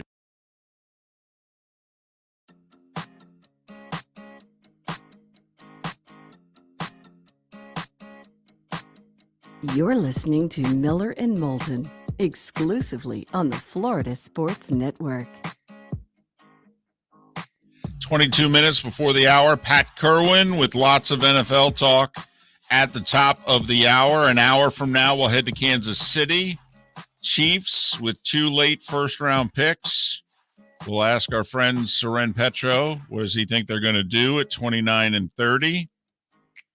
A week from now, the Florida Panthers will be involved in the playoffs, hosting games. David Dwork covers them, Channel 10 in Miami, Fort Lauderdale. He also hosts the Chirpin' the Cats podcast. You can follow David on Twitter at David Dwork, DWORK. David, it's David and Mark. Thanks for doing this at this hour. How are you? I'm doing good, guys. Thanks for having me on. Well, it's our pleasure. All right, greatest regular season in Panthers history, all but assured of the President's Trophy. Is there anything to be concerned about heading into the playoffs? No, at this point, it's just like, let's get to the finish line. Let's get the playoffs started already. I mean, they've been, the last few weeks, whether they've had guys in and out of the lineup, they've been rotating the goaltenders a little bit. Everything just seems to be coming up aces. I mean, obviously they had the big loss, the 8-4 loss the other night against Tampa, but they're playing, the third game in 4 nights, back-to-back Toronto, Tampa, so can't expect them to win every game. But, no, I mean, they've been just chucking downhill like a snowball, getting bigger and bigger, and it's just, the question at this point is, how's it going to end? So curious to see how it all goes, but they seem to be primed and ready to go for the playoffs. And, they're going to get maybe the best defenseman in the league back in their lineup sometime in the next week as well. So, it's looking pretty promising for the Panthers. It's just a matter of, is it all going to work out? All right. The one thing we've pointed out is that 5-on-5, they're terrific, but they've won a lot of games this year via 3-on-3, overtime, and shootouts. That doesn't happen in the postseason. Any concern on your end of where they are as a team that's going to have to play overtime games 5-on-5 in a little different style? No, they've actually been a really good 5-on-5 team this year. I mean, granted, they've been amazing at the 3-on-3 overtime. They set a new NHL record for wins in overtime the other night. But no, I think they've been a great 5-on-5 team. It's going to be exciting. I mean, look, playoff hockey is the best hockey that there is, and overtime hockey in the playoffs is as good as it gets. So I'm not concerned. I don't think they're concerned. I think the 3-on-3 is fun. And it's a great way to end games in the regular season. I think they should extend overtime another 5 minutes so we can maybe get rid of a lot of the shootouts. That's, just my opinion. But no, I mean, look, at this point, the Panthers have answered every question that there is to answer during the regular season. I think one that you just asked, what happens when the playoffs start, is a good one because it's something that we haven't seen yet. But overall, I think at this point, it's going to be curious to see how the Panthers can get stopped. Whether it would be, goaltending struggle.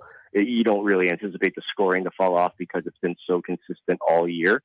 But yeah, I mean, you mentioned playoff overtime, and then just get like the hair on my arm standing up. It gets me so excited. David Dwork covers the Panthers. Channel 10, Miami, Fort Lauderdale, host of Chirpin' the Cats. It's a Florida Panthers podcast. You can follow David on Twitter, David Dwork, DWORK.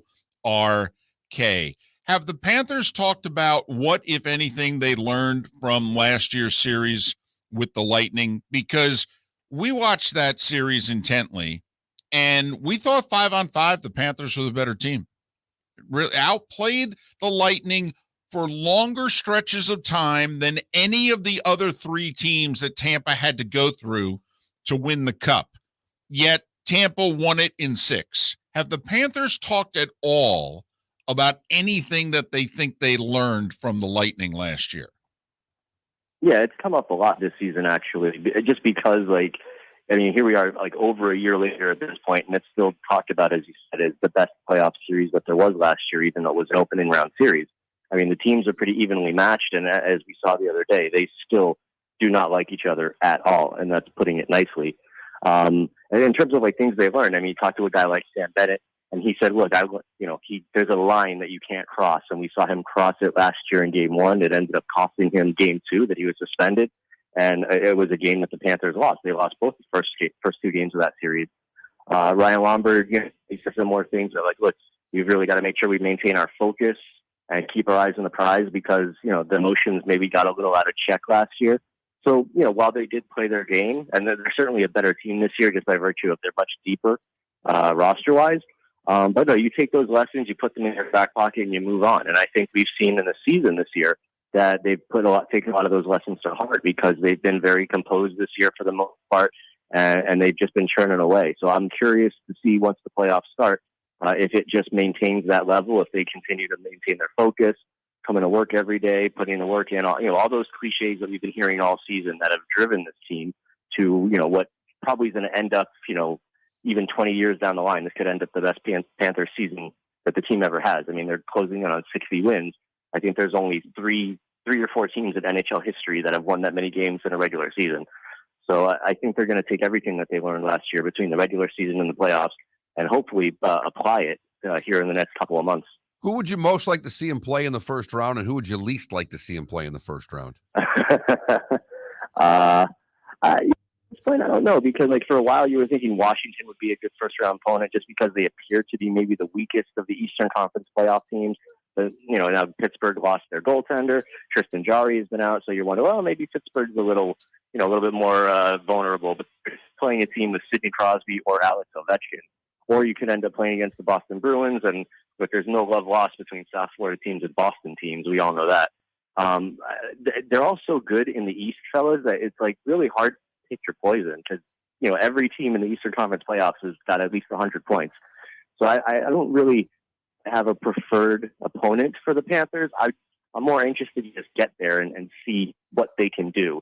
They've been such a good team this year, and it's kind of been the difference from a Panthers perspective. Because in years past, you'd be worried about the opponent, who we play next week, who might we meet in the playoffs, who's a better matchup. But the Panthers have just been so good and so consistent this year that they really match up well with whoever they play. So it's just a matter of can they play their game and continue to play their game. And that I'm really not very concerned with based on what I've seen over the last 6 months. So I'm not trying to skirt around the question. I just really don't have a great answer for you. It's been that kind of season. I'd love to see them play Tampa again, either in the second or third round, however the bracket ends up, forming once the season's over. But that's one series I would love to see whatever round it may happen, just because they don't like each other so much. They're so evenly matched, and it would just be such entertaining hockey. So I'd love to see that from an entertainment standpoint, but from a matchup standpoint, I really don't have any preference. I just want to see them get there. They've been so good. Mark, I'll answer it. I think they want to see the Penguins. If that's fine. leapfrog the Penguins. That's my answer. And by chance, Boston can get ahead of Pittsburgh in terms of points. But anyway, David, we just saw that the Panthers tripled their local TV deal. And let's face it, and if you can get a few extra $1 million, that's fantastic for any team. But are the fans coming out? I mean, this is the best team in franchise history. This is an unbelievably skilled and exciting team. Is the community going to embrace it in May? Yeah, I think that's what South Florida fans are kind of built for, is the playoffs, right? I mean, this is a star-bleeping town. They show up when the teams are fun, and that's just kind of the way South Florida is. And yeah, their crowds have been steadily increasing as the year has gone on. They've been getting louder.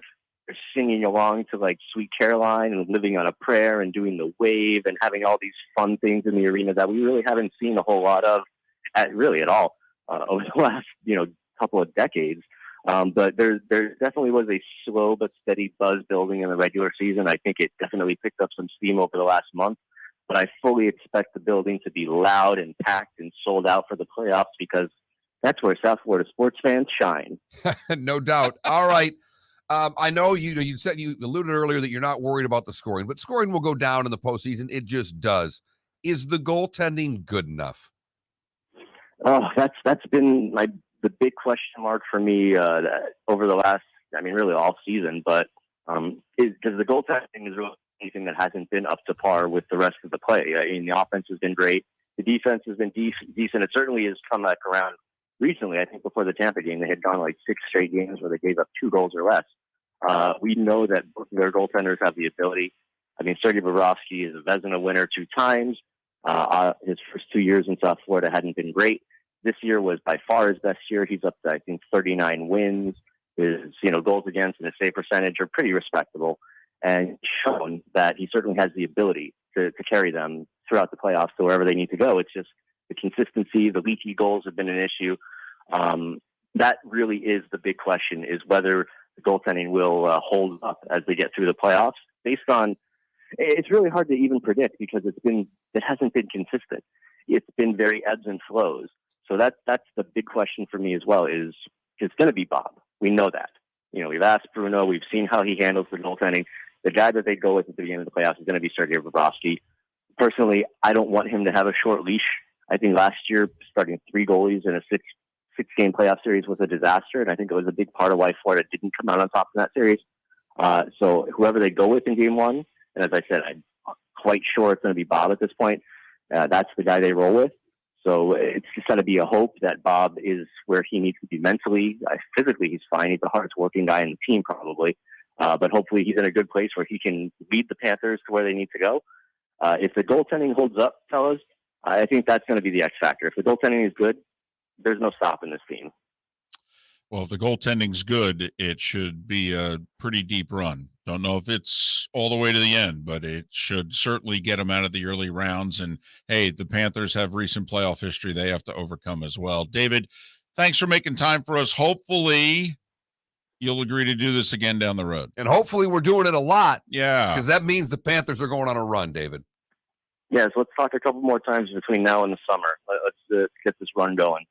David Dwork, thanks so much for your time. Channel 10, Miami Fort Lauderdale Television, WPLG, and host of Chirpin' the Cats. It's a Florida Panthers podcast. You can follow David on Twitter at David Dwork, DWORK. There was a time back in the day. I mean, Al Arbor did this with the Islanders in the late 70s. Now, they didn't have the playoff success that they had in the early 80s, but Al Arbor played 2 goalies. He played Billy Smith and Chico Resch. Yes. Now, he caught some grief for it, and there were people that said, hey, you need to pick one. And they chose Billy, and they went on a run. But there are a couple teams, Mark, in the playoffs, like Minnesota's been alternating goalies, Talbot and Fleury. They've lost like 2 games in 6 weeks. I think Talbot's undefeated during the stretch. Listen, you've been around hockey and hockey teams. If the team knows going in, game 1 is one guy, game 2 is the other. Team doesn't like that. Okay. They don't. Now, Minnesota's a very unique situation. It's working. But typically the team doesn't like it. They trust any team I've ever worked for trusts one guy more than the other, even if there's two of them that they think are pretty close. They all think that one guy is going to be a little better under pressure. Well, like the Minnesota situation's fascinating because Talbot's a journeyman starter and Fleury's going to the Hall of Fame, and he's taken Pittsburgh and Vegas combined to at least 3 finals and won it once.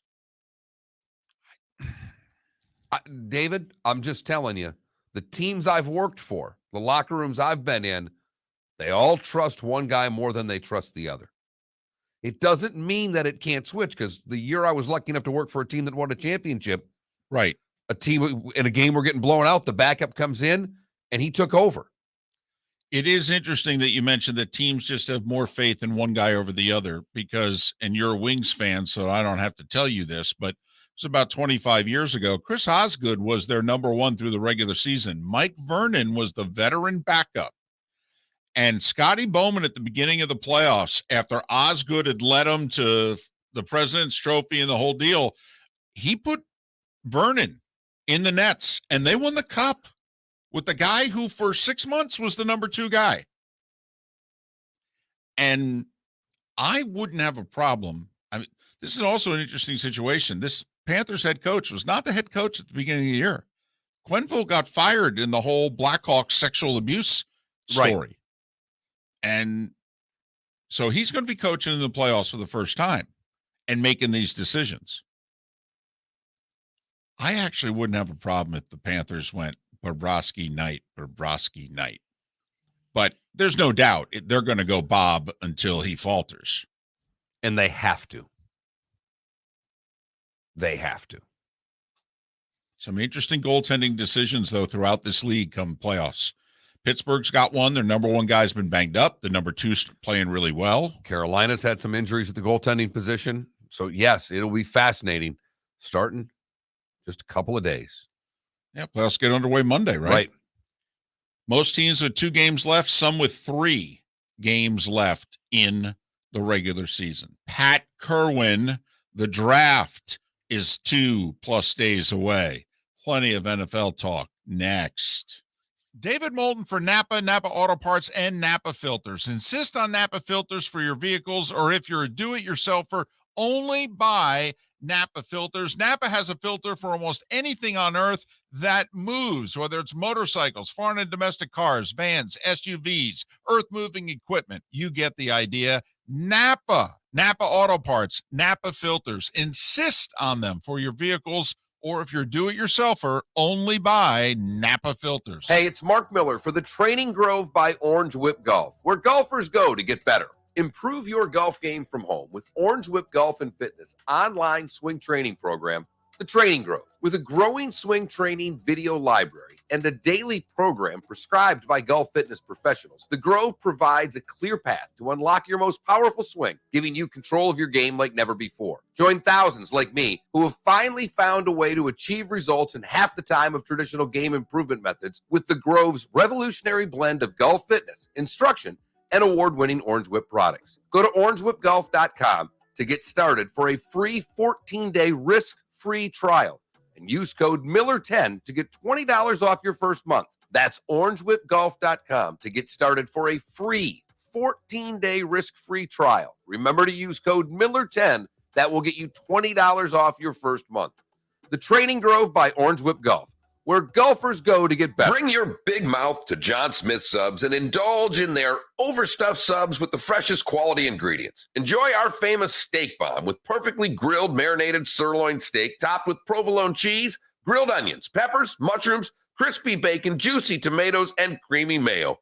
Boom! Made-to-order crispy fries can be paired with the Gator, the Cuban, the chicken bomb, or the Italian. Love local. Eat delicious with John Smith Subs.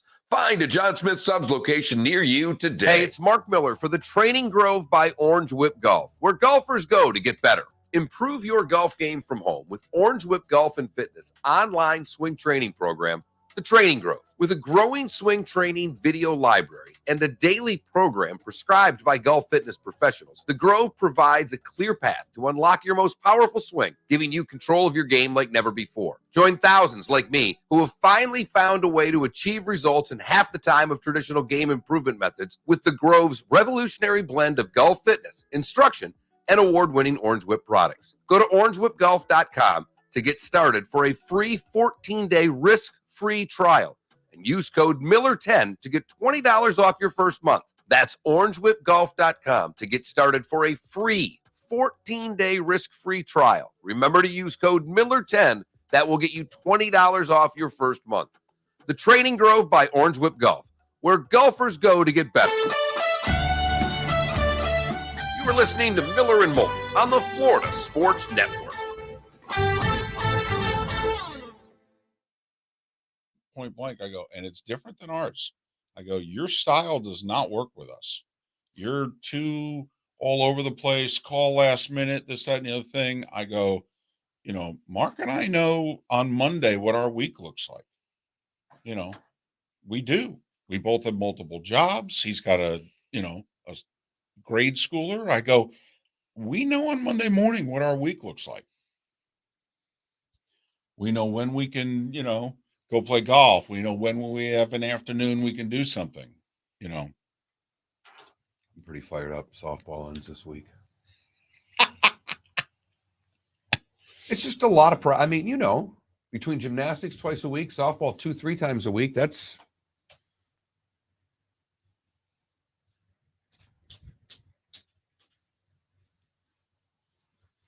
scare who? What situation? And scare who? Talbot? No, I don't think it'll scare him. I just think think about this. Why did the Wild go get Fleury? You just think about it. Bill Guerin went out and got Marc-Andre Fleury. Now, he may have gotten him to keep him away from Colorado. But usually when you go and get a Hall of Fame number one goalie in a trade at the deadline, you're getting them to play them.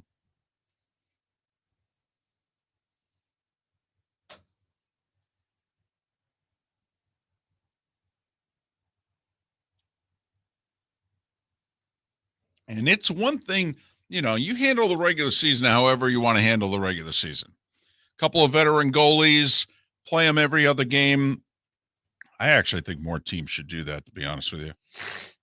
Kind of like running backs nowadays. Yep. I'd have no problem with one goalie getting 45 starts and the other goalie getting 35. I'd have no problem at all. And then come the playoffs, you make a decision. I think the days of Brodeur and Lundqvist and Waugh and them, what you're doing with Vasilevsky right now. If you're a Lightning fan, wouldn't you like a solid number 2 goalie so that he could only have 50 starts instead of 62?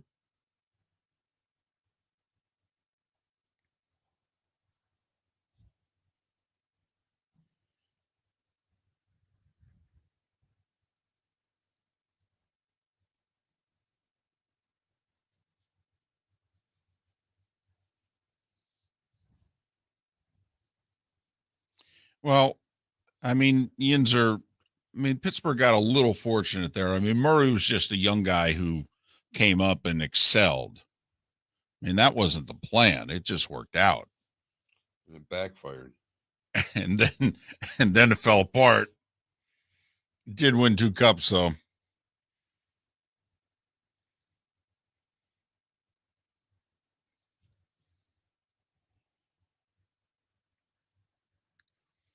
I got to admit, Twitter's not going to change for me, I don't think.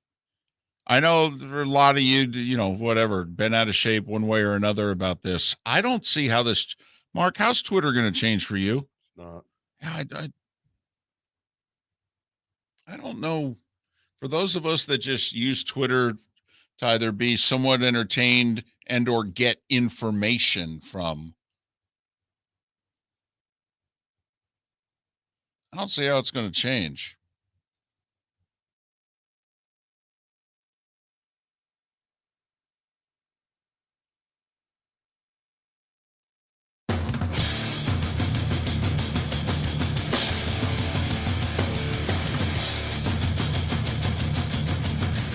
You are listening to Miller and Moulton, exclusively on the Florida Sports Network. And now, here's Mark Miller and David Moulton. Third and final hour of Miller and Moulton for those of you in Tampa, St. Pete, Port Charlotte and Venice, and Lake City and surrounding areas. Miller and Moulton here on the Florida Sports Network. Our poll question today, you can go to that Mark Miller, the David Moulton, FL Sports Network on Twitter, or floridasportsnetwork.com. If you ran the PGA Tour, what would you do about players who wanted to play in the new Saudi Tour? Let them play or ban them for life? So far, 5 out of 8 of you say let them play. 63% let them play. 37% say you guys are dead to me. Go vote. Pat Kirwan, very much not dead to us, joining us a little more than 48 hours out from another draft. Pat will be heading to Vegas shortly. How are you? I'm doing fine, David and Mark. Everything is good, and I guess you could say the hay's in the barn. There's not much to do right. I'm just triple checking guys that I don't have enough stuff on that might get drafted. You know, it's nothing like the 7th round. I hate to say to the listeners, hey, I never heard of the guy. You got to make sure you know the guys. Just finishing up that stuff, and it's really kind of tedious. A lot of times there's not, and I have a lot of film, but I don't have a lot of film of certain guys in some positions. Try to find a corner that you think might go in the 7th round. That is like root canal, trying to get enough to have an opinion. So probably going to be short on a bunch of guys, but that happens all the time. Then I'll pray they don't get drafted and I can get out of there before they're college free agents. Well, Pat, we worry a little bit more about Thursday and Friday than you do at this point. But yesterday was a day in which all of a sudden you're hearing the Georgia guy is going to go 1. Detroit might take a quarterback. Sauce there's going to go 3 to Houston. Yesterday seemed to be a day of disinformation. Is that accurate? Yeah, I think there's more to come, and some of it's accurate, some of it's not. I mean, it depends on, and no one can identify who starts it, which is always funny. If you see any names next to it, let me know, because I know there aren't any. So what happened yesterday, let's just use Matt Corral. All of a sudden, Matt Corral's whole life is under a microscope. Accuracy a problem, release is a problem, work habits a problem, off the field is a problem. Maybe he's moving up the draft board for all I know, but those kind of things hurt. And then Jameson Williams, all of a sudden, that guy is like perfect, ready to go. He's the next Tyreek Hill. So I think the rumors and the garbage goes up and down at the same time.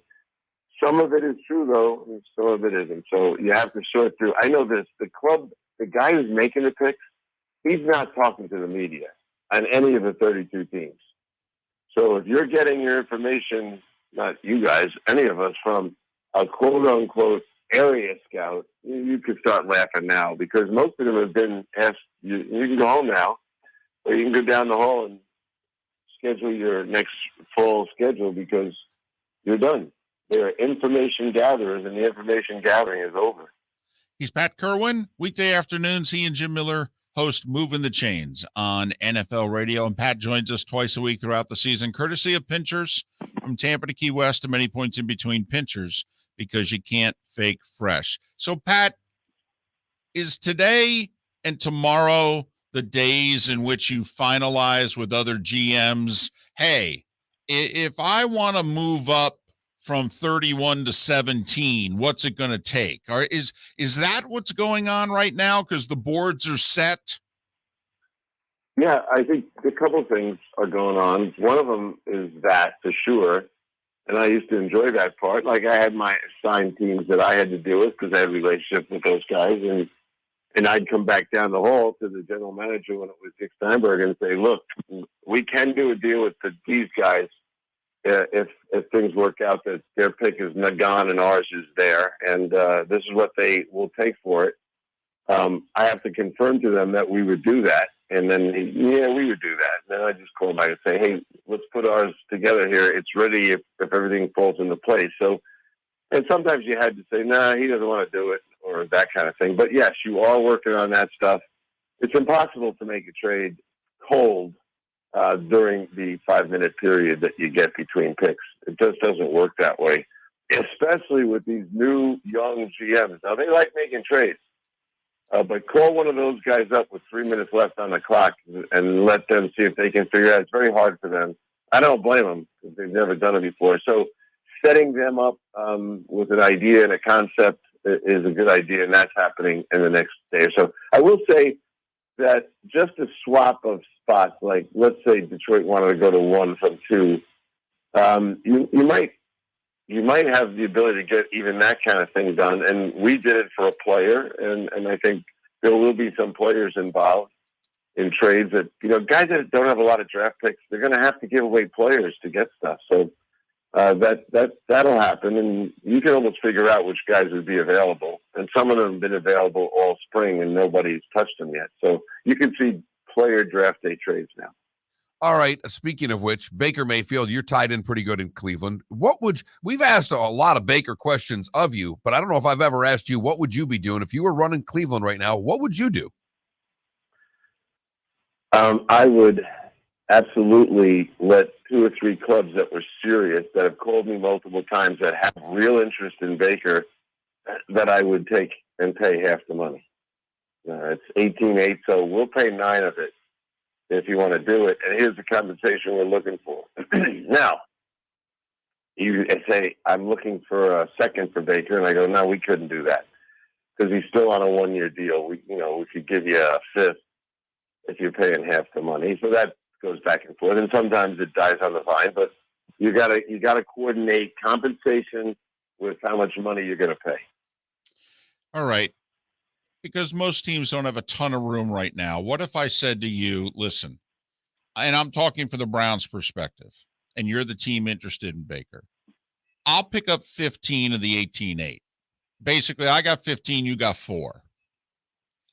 So what could the Browns expect to get if they were to have Carolina, Seattle, whoever the team is, only have to pick up $4 million? Could they get a third then? Well, you're on the right track. It's a sliding scale of how much you're going to pay. Now, the question is, as soon as we get to a second-day pick, which is a 2 or a 3, I'm going to need to talk to Baker's people about an extension. I can't go to those kind of draft picks on a guy that I'm going to have for 1 year. Now, if you want to take less, a fourth, and you want to pay that much, we do it. But if you want me to give you a third, I got to talk to this guy and see if he'll do an extension, even a 1-year extension. If they go, no, we don't want you talking to his people, this thing could blow up, you may not be the team, all that business. Baker can't control the trade. I can send Baker anywhere I want, and he'd have to go at least for 1 year. But your sliding scale does raise the compensation. I just don't know if I'd get to a day 2 pick without an extended contract on the player.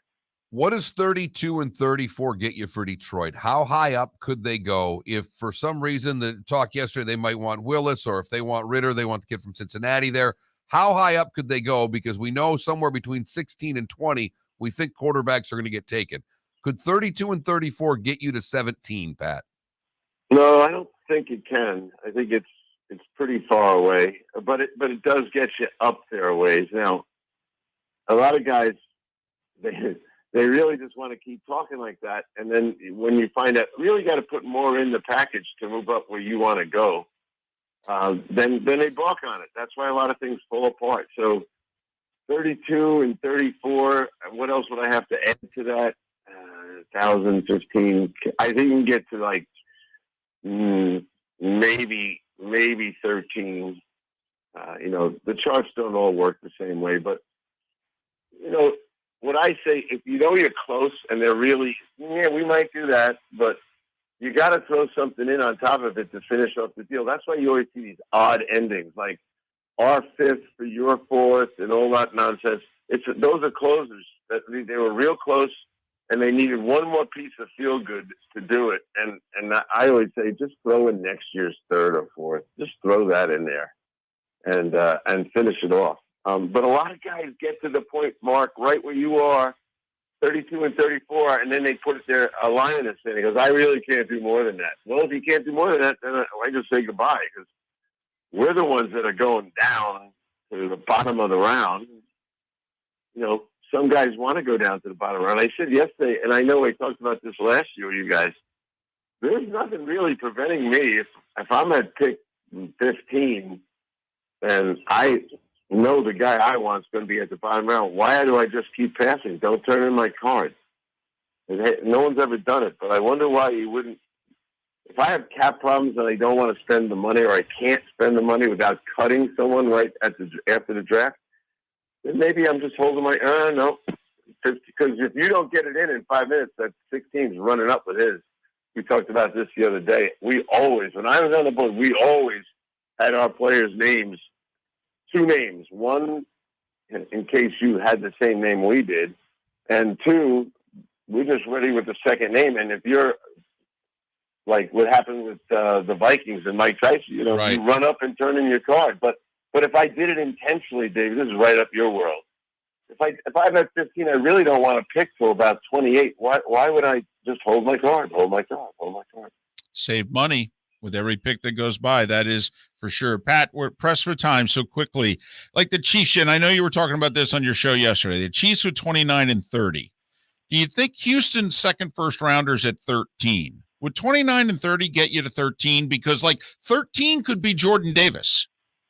And you keep him away from Baltimore and whomever else. I mean, and the Chiefs could be thinking not only for this year, but, hey, we move on from Kenny Clark. I mean, does 29-30 get you to 13? And the numbers say it does. But you got to have an appetite to go in that late in the draft. Now, you might find someone that wants to go that late.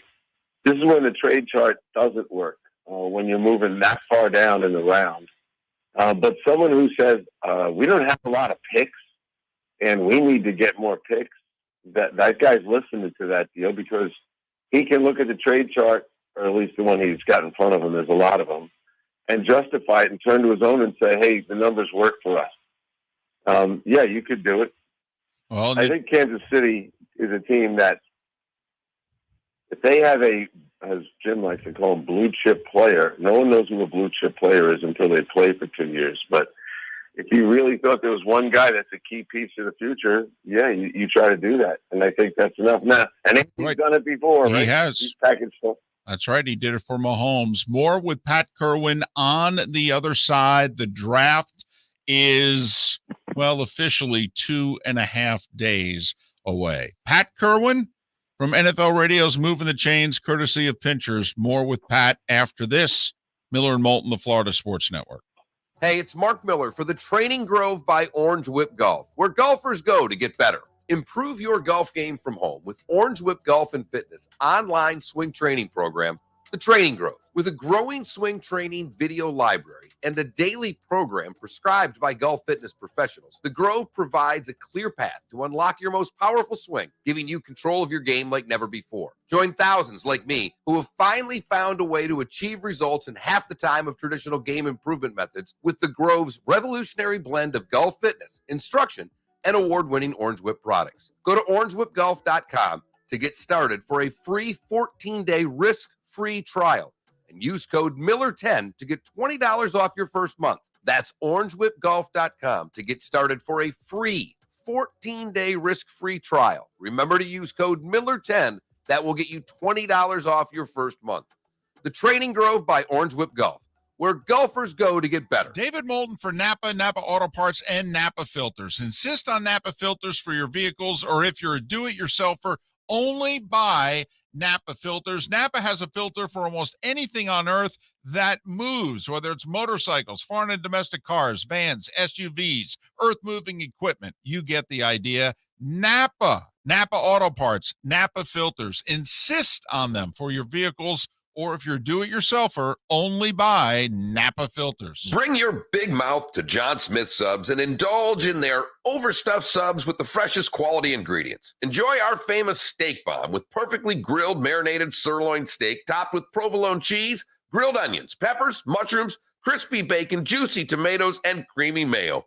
Boom! Made-to-order crispy fries can be paired with the Gator, the Cuban, the chicken bomb, or the Italian. Love local. Eat delicious with John Smith Subs. Find a John Smith Subs location near you today. You are listening to Miller and Moulton on the Florida Sports Network.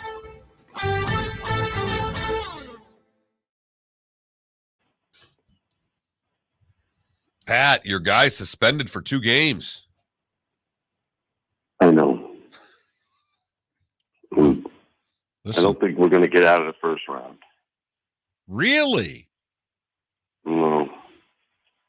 They had all those kids get dropped down. Greenville, they had a significant number of new guys. And they had too many players that looked good, and we were lucky to win the first one. We're not going to win without my guy, as you call him. Well, that's your guy. That's the captain. I've been to enough games with you. I know you like him. Well, he's all the young guys that really are just learning. My observation, I'm not a hockey guy, but he kind of sets a lot of things up. And when he wasn't out there, all it turned into, Mark, you'll appreciate this, was bomb shots away. There was no setup of stuff. There was no crossers. It was just like deep shots. And the guy, I think we had 42 shots on goal. Well, we don't need those. We need, when John's out there, it's kind of like he knows how to set guys up, and he just has a little foot pass. He gets behind the net and sets the guy up on a crossing. It was really fun to watch him, but that thing was, they went after that. They have a young guy in Greenville that was just going after McCarron all the time and got away with a lot of shit, and John finally blew up. That's what happens in the postseason. Yeah, the guy in Greenville, hockey nuts, the history of it. I recognize the name, but the guy's about 6'4". He looked like he was about 22 years old, and his name was Pavlicek. I would have taken a freaking axe to that guy.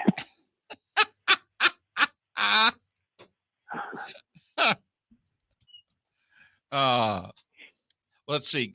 Quick Twitch questions. You were asked, do you want to see a lottery draft? I answered for you and said no. Thank you. Do you think with the way this whole, I don't know, for me, 3 months, for you guys, 3 weeks of draft building, do you think they're ever going to give up this system?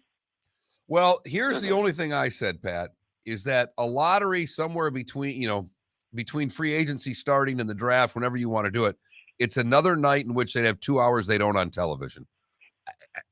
No, that part of it is they like to make money. So, and it would be a good event. People, I would hate to see a lottery where everybody that missed the playoffs got in, but man, you want to put the top 5 drafts up there. Holy cow.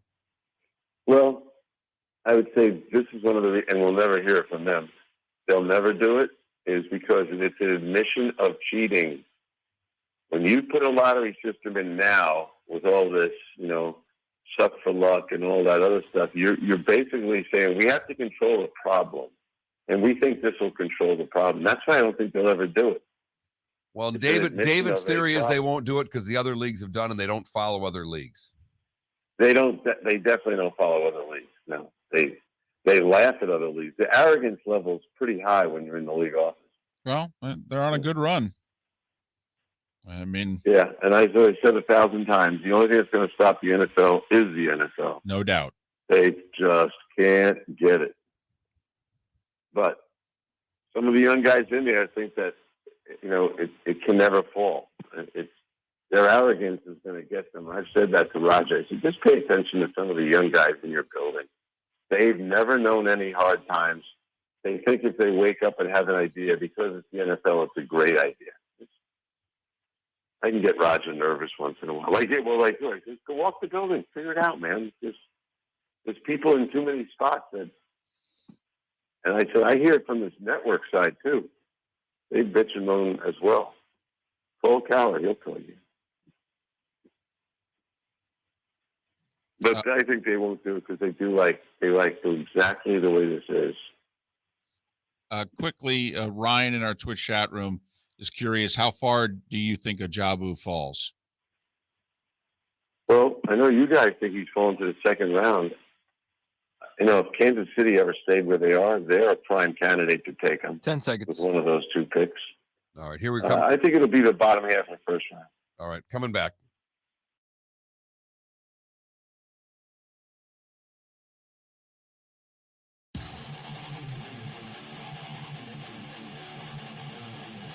You're listening to Miller and Moulton, exclusively on the Florida Sports Network.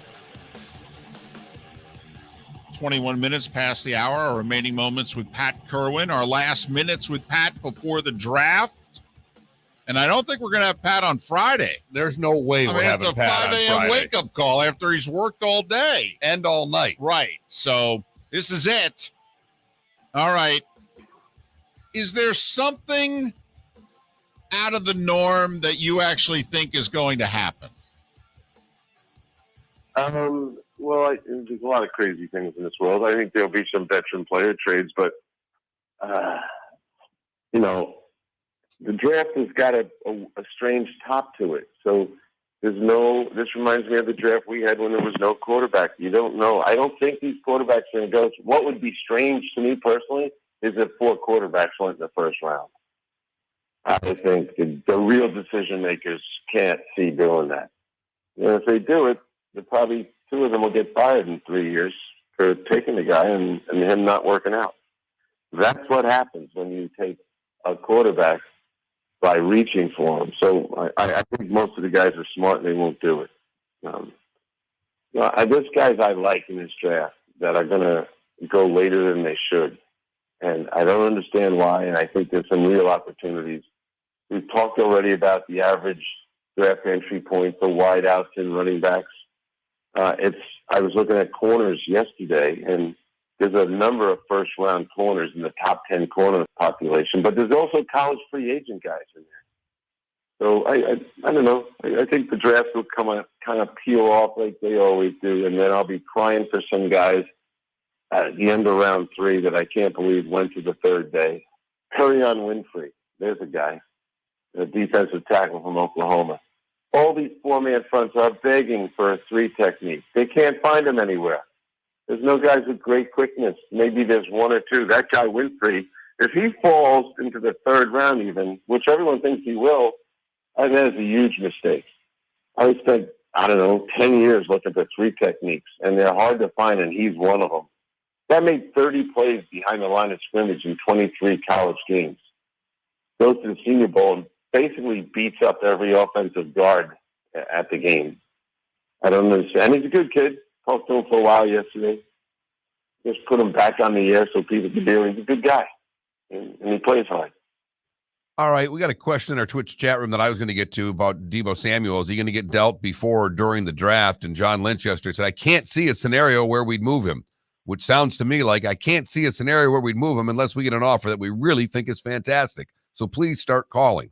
Where do you lie on this? Yeah, I don't think he's going to get traded. I think, look, they're going to put a rookie quarterback on the field, in my mind, a rookie by experience, Lance. They're going to maybe lose their center, and now the back, because he's the best back besides receiver. Think about that vertically. Center, quarterback, back. You want to go to the Super Bowl and you're changing those 3 spots? I would be very careful. I wouldn't do it. I'd try to get a deal done with him. So I don't think he's going to trade it. Mark asked earlier, what do you think is going to happen with Baker? What do we think is going to happen with Jimmy G? His contract's non-guaranteed. So if they decide to move on for him, it's not going to cost him a penny on the cap and free up $25 million. Or do you think that they're going to hope he heals? And is he going to still be the guy? Well, if it was my team, he'd still be the guy. And I might start Lance out. And the second I found out Lance wasn't ready, I'd pull him and put Jimmy back in, which might set up perfectly with his recovery time. Go into the season, give Lance September. And if he's playing well, like some think he will, then just keep going. And then you can trade Jimmy at the trade deadline. If he's not playing well, pull him and put Jimmy back in and have all the veterans cheer up and down and then make your run. So that's what I would do. But I don't think they can afford to release him. They can financially, and they probably need the cap space for Deebo, as a matter of fact, but they'll end up playing against him in Seattle. You can't release that guy. He will be a Seahawk in 5 seconds. All right, you said you can't see a scenario where there's 4 quarterbacks in the first round. How many trades do you think we'll see in the first round? The young GMs I think when they trade players, they can say it's a cap reason we're trading them. So I do think you'll see, I don't know, half a dozen player trades. And the overnight, Mark, we talk about this a lot. In the old days, there were no overnights like this. Now, after round one, you get basically 24 hours off to regroup, restack your board, make calls, take calls, and set up trades. And now, after the first round's over, especially the 8 teams with 2 picks, they've taken 2 first-rounders. Now they can look at their roster and go, you know what? We don't need to keep that guy anymore. Let's move him for something. So people will do it. Let's say, I don't know, Kansas City takes 2 pass rushers, a tackle and an end. So someone's calling them to talk about someone on their roster, a veteran defensive lineman. So I think the conversations will be thick heading into day 2. So I think there'll be a bunch of trades in the second round based on what everybody gets. That's when you hear things like, we're not going to be talking about Baker until after the first round's over. You know, there's a lot of reason to do that. And as I said, 8 teams are going to be sitting there with 2 brand new toys, and that might cause them to move players from those positions. Kansas City's got 2 1s, 2 2s, 2 3s. Buffalo, I mean, come on. If I know you've been patient if you're the Bills and all that, but do you maybe make a move? I mean, I'm just thinking about teams at the bottom. Kansas City doesn't know how much longer this window is. Buffalo's desperate to get to and win a Super Bowl. I mean, don't you think somebody, Green Bay with 22 and 28 even, don't you think one of those teams that's just desperate does something bold? Well, give me something bold, but, you know, first off, the Kansas City window has got about 7 years left in it. It's Mahomes' contract that runs that show. Yeah, there's reasons to think they do something bold, but in a world where the cap, everyone's talking about the growth of the cap, the cap's going to go up for everybody. So it's all relative. If it goes up and I land up with $8 million of cap space, and it goes up for you, David, and you end up with $40 million of cap space, you're still stronger than me. You still can flush me out of any negotiation. So cap space is relative to how much you have compared to everybody else. This draft, for a team like Kansas City, and now I don't think all those draft picks will make the team, but it's a chance to put 6 players on your roster that are going to be major contributors that are going to be on entry wages, which permits you to do things at the top with your good players. And so I think those things will be on the minds of them. This idea that it was only 2 months ago, all I ever heard was, oh, the draft's over, that's passé. Now you just give away your picks for players. Most of the GMs I talk to don't think that. They actually hope people all say that. They know the cap can get you sooner or later, no matter what this says. The cap's been growing for 20 years, yet teams are in cap jail every year. And the Rams sooner or later are going to be in cap jail. And they'll all say it was worth it because we got 2 Super Bowls out of it, which is probably true, but it's going to happen. Cap jail is going to come, and the Kansas City Chiefs, as an example, are trying to avoid that. And Green Bay is going to say, hey, 22, 28, 53, 59, 92, those guys are going to offset Rodgers' contract. Pat, yes or no? 10 seconds. Steelers taking a quarterback at 20? No. Pat Kirwan. I'd say more, but you told me only yes or no. That's it. Listen, safe travels to Vegas. Have a great draft. You, Mark. Oh, that's good stuff right there. It's one of the few times he listens to me. I know. All right. Be well. Have a great draft. Pat Kirwan, moving the chains. He'll be there for every pick of the draft in Vegas. You know, he's doing a 4-hour show before the draft. Right. Yeah. He's going to do like 9 consecutive hours of radio. He gets like a 10-minute taped interview so that he can snarf down some food. Can't believe he's not doing Friday with us. Soren Petro. What are the Chiefs going to do next? Hey, it's Mark Miller for the Training Grove by Orange Whip Golf, where golfers go to get better. Improve your golf game from home with Orange Whip Golf and Fitness online swing training program, The Training Grove. With a growing swing training video library and a daily program prescribed by golf fitness professionals, The Grove provides a clear path to unlock your most powerful swing, giving you control of your game like never before. Join thousands like me who have finally found a way to achieve results in half the time of traditional game improvement methods with The Grove's revolutionary blend of golf fitness, instruction, and award-winning Orange Whip products. Go to orangewhipgolf.com to get started for a free 14-day risk-free trial and use code Miller10 to get $20 off your first month. That's orangewhipgolf.com to get started for a free 14-day risk-free trial. Remember to use code Miller10. That will get you $20 off your first month. The Training Grove by Orange Whip Golf, where golfers go to get better. David Moulton for Napa, Napa Auto Parts, and Napa Filters. Insist on Napa filters for your vehicles, or if you're a do-it-yourselfer, only buy Napa filters. Napa has a filter for almost anything on earth that moves, whether it's motorcycles, foreign and domestic cars, vans, SUVs, earth-moving equipment. You get the idea. Napa Auto Parts, Napa filters. Insist on them for your vehicles, or if you're do-it-yourselfer, only buy Napa filters. Bring your big mouth to John Smith Subs and indulge in their overstuffed subs with the freshest quality ingredients. Enjoy our famous steak bomb with perfectly grilled marinated sirloin steak topped with provolone cheese, grilled onions, peppers, mushrooms, crispy bacon, juicy tomatoes, and creamy mayo. Boom! Made-to-order crispy fries can be paired with the Gator, the Cuban, the chicken bomb, or the Italian. Love local. Eat delicious with John Smith Subs. Find a John Smith Subs location near you today. You are listening to Miller and Moulton on the Florida Sports Network.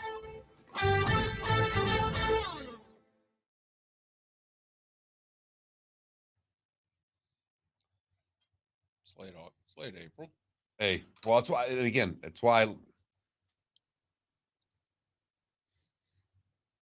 I just wanted to get reminding ourselves, I think, just at the top of the segments to the text line, because every time we do it, we get a couple, and then that one segment, like we did, I was in my head going, man, well, this is a lot of Saudi golf we were doing here. You know, we're in our second segment, and I'm like, you know what? I got a lightning question. Keeps us in Florida, keeps us moving along, and then I'm like, then we'll get to the other one. And it was less than 20 minutes from those people texting. So hopefully they're still on the line, you know. And the one guy was an 813 number too. And he was still on, and he answered us again. And what did he say? Just said, what did he say? He says,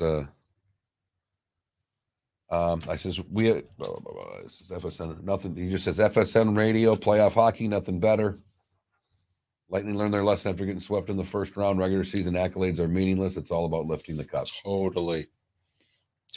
And that's why I wonder if the Panthers, you know, Giroux has not done much for them, but I wonder if, you know, I mean, he did go to the finals with the Flyers, and they've had a couple of runs. There are not a lot of guys on the Panthers that have had runs. No. I mean, that's where I'm wondering, you know, I don't even know how much he's going to contribute to the score sheet, but I'm wondering if he may help out in the room. I don't think there's any doubt. That's what they got him for.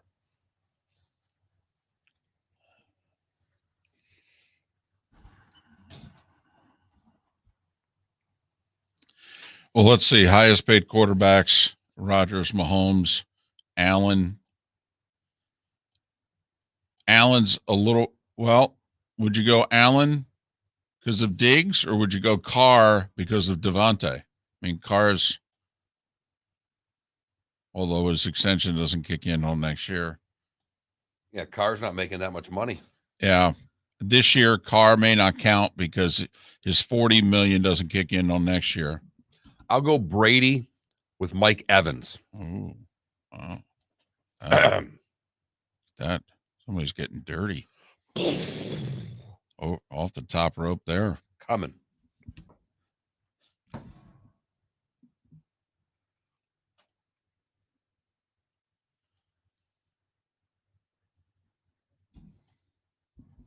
Don't rule out Dak, by the way.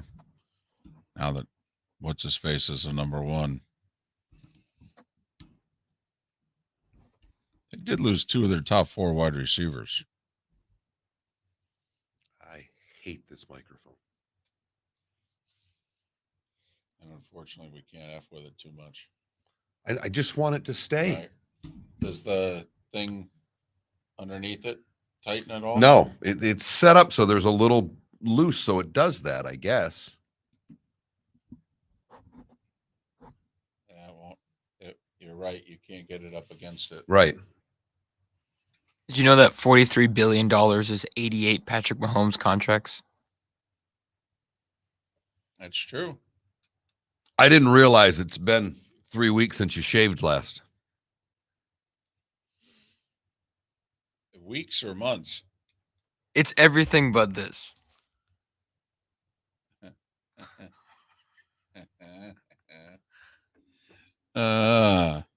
You know, Let me have this. Let You me know- have this. it's too bad he can't grow one of your mustaches.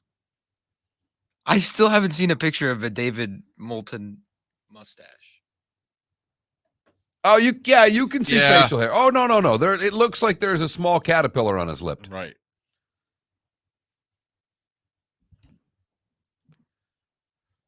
Oh no, he's got very much Adam Morrison. Yes, very much. Doug Eddard.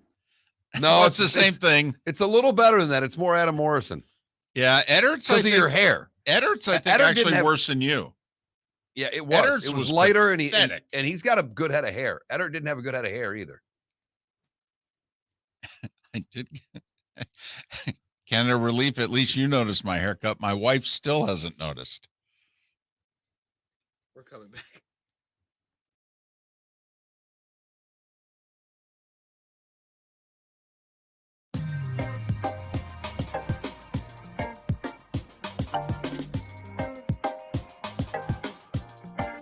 Welcome back to Miller and Moulton, only on the Florida Sports Network.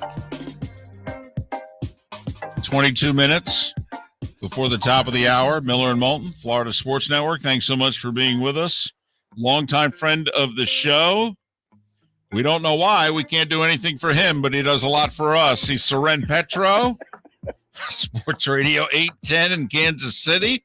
Follow him on Twitter, Soren Petro, S-O-R-E-N, Petro. How are you? How you been? I'm doing well. I'm always good to be with you guys. Thanks for having me. Well, it's our pleasure. All right. The draft, Kansas City sitting here with a couple of picks late in the first round. Do you see anything exciting happen? Do you see them moving, coupling 29 and 30 and trying to go up and get someone? Or is this just a matter of standing pat and filling roster spots for a team that has, well, just helping out the cap, if you will? Well, first of all, I'm surprised you're not calling about the exciting Royals baseball team and their sparkling 5-9 record. That it's actually football that is the center stage here to this conversation. But yeah, listen, the Chiefs are known for moving up. In fact, Brett Beach has never traded down. So asking if he's going to move up is like really the only question to ask about it. Although I think that has kind of resonated with him and with the Chiefs that, you know, up is the way they've always gone. And I think it's a possibility, but not the way most people would think, right? They were very dynamic in going from 27 to 10 in 2017 to get Patrick Mahomes. So I can see why everyone would say, all right, are they going to jump into the 10, 11, 12 range, take Jameson Williams, get a wide receiver to replace Tyreek Hill? And I don't think that's the case. In fact, I would be a little bit surprised. I think they're going to take a wideout. They have 8 picks in the first 4 rounds. 2 picks in every round of the first 4 rounds. They've got 29, 30, and 50. So they've got ammunition to move up to at least, if they put all 3 of those together, the draft charts would say they could get to, say, 8 or 9. The 2 first-round picks would get you to the 11 to 14 range, depending upon which chart you look at. But I think if they move up, it's going to be more like 3 or 4 spots with one of those picks because they need quantity of players. One of the things that's amazed me as we brought draft experts on our show is that, you know, guys will come on and say, well, 12 picks can't make this Chiefs roster.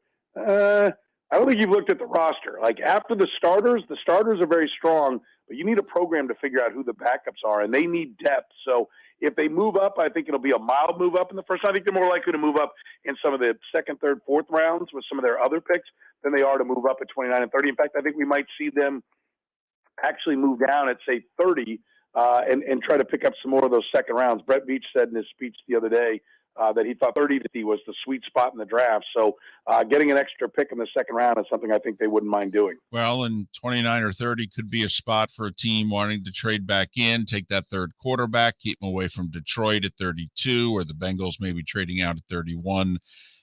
Soren, Petro, Sports Radio 810 in Kansas City, joining us talking about the Chiefs, 2 1s, 2 2s, 2 3s, and 2 4s. So you don't see like a dynamic wide receiver where they package 29 and 30. I think Houston at 13 is a pick that can be had because, they could end up with 3 first-round picks, never mind the other picks that they have because they've already drafted at number 3. I could see you getting an elite wide receiver prospect, maybe Jamison Williams. I could see you getting Jordan Davis before he goes to the Ravens at 14. You don't see that in the Chiefs this year. I don't think that far up. Listen, I would never say never. And if the opportunity itself, and with Trayvon Walker apparently going to become the number 1 overall pick, is Thibodeau on the slide. I think edge is probably their bigger need than wide receiver. They like that they got Juju Smith-Schuster and Marquez Valdez-Scantling to help shore up the wide receiver core. After that, really, and Cole Hardman, it is pretty barren. So I do think they want to get a wide receiver. But their bigger need is they don't have a left defensive end, and they were forced to renegotiate Frank Clark. They were able to keep him because once they renegotiated him, it's about the same to keep him as it was cut him. So why not invested a lot in him, see if you can get a bounce back season out of him. But they need one defensive end just to line up opposite him, and I don't think anybody's satisfied with Frank Clark right now at the other defensive end. So come 23, they need 2 defensive ends. So I do think Jordan Davis along the defensive line, a big physical defensive tackle to go next to Chris Jones is a possibility, but I don't see them moving up to get it. I think D-end, D-tackle, wide receiver, and even quietly right tackle is something that while they rebuilt their offensive line last year, Lucas Niang's patella tendon injury, lead tackle a little bit open. And as of right now, they haven't gotten a long-term deal done with Orlando Brown, and I'm told that right now he doesn't have an agent and doesn't know if he's going to have an agent. Is he going to represent himself? And if that starts to become a problem, I think the Chiefs knew they were going to franchise tag him, but wanted to get him signed to solve at least one of the tackle positions for a long time. And if he's going to play the stall game and take it all the way in, then I think the Chiefs are going to have to look to, they're going to have to wonder, is he going to hold out, first of all, and not play under the franchise tag? And at that point, they need an offensive tackle. So I think a right tackle that maybe with the upside to move to left tackle, because they're not going to be able to get to those top 3 left tackles. Now, that could be a scenario if one of those top 3 left tackles is making his way down to 11 or 12, and they say, okay, listen, we can make this move and play Orlando Brown at right tackle or trade him and recoup some of our picks, and we've got a good young left tackle for the future, then that might be, if one of those tackles were sliding, that might be the scenario that changes that and has the Chiefs going up as high as they can go. You got Penning, who's the 4th tackle that I don't know. I don't think he's going to be there when they're picking. I think they'd have to move to get him. I think the Purdue edge guy, they'd have to move to get him.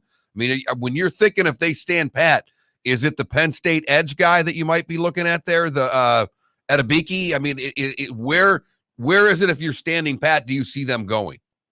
Yeah, first of all, I'm glad that there's someone like me who talks about the Penn State edge guy and the Purdue edge guy and the NC State left tackle because I can't remember anybody's name. So you make me feel good here this morning that I'm not the only one. But, yeah, I think you're hitting. I think Boye Mafe, the only reason I know his name and don't call him the Minnesota edge guys because I've said it so many times. I think Boye Mafe, I think Ebikidi from Penn State. I think those are a couple of guys. Steve Spagnuolo is the long, linear defensive lineman, and there aren't a lot of those guys on the edge. So I don't know that his perfect guy, is going to be there. It'd probably be Trayvon Walker would probably be the guy, but obviously he's going to go way beyond their pick. But Ebikidi, Boye Mafe, I think those are good fits. I think Jackson from USC, who's kind of underperformed, but athletically is very gifted. I think that's one of the guys that would fit very well for them. And I think they feel like they can get at least one of them in the 29-30 range. And then they have a real need at corner. And in the secondary, just overall, Juan Thornhill goes into the last year of his deal. They let Tyrann Mathieu walk. They did sign Justin Reed, but they could use a safety for the future. And they really could use a corner because Charvarius Ward left in free agency.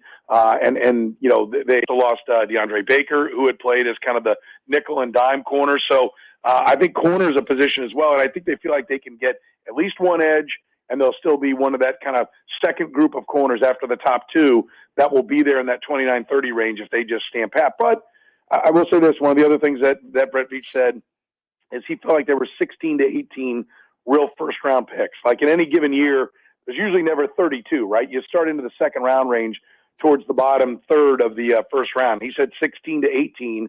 So that, again, points towards, in my opinion, the Chiefs trading down, that he feels like they're into that second round range when they come up.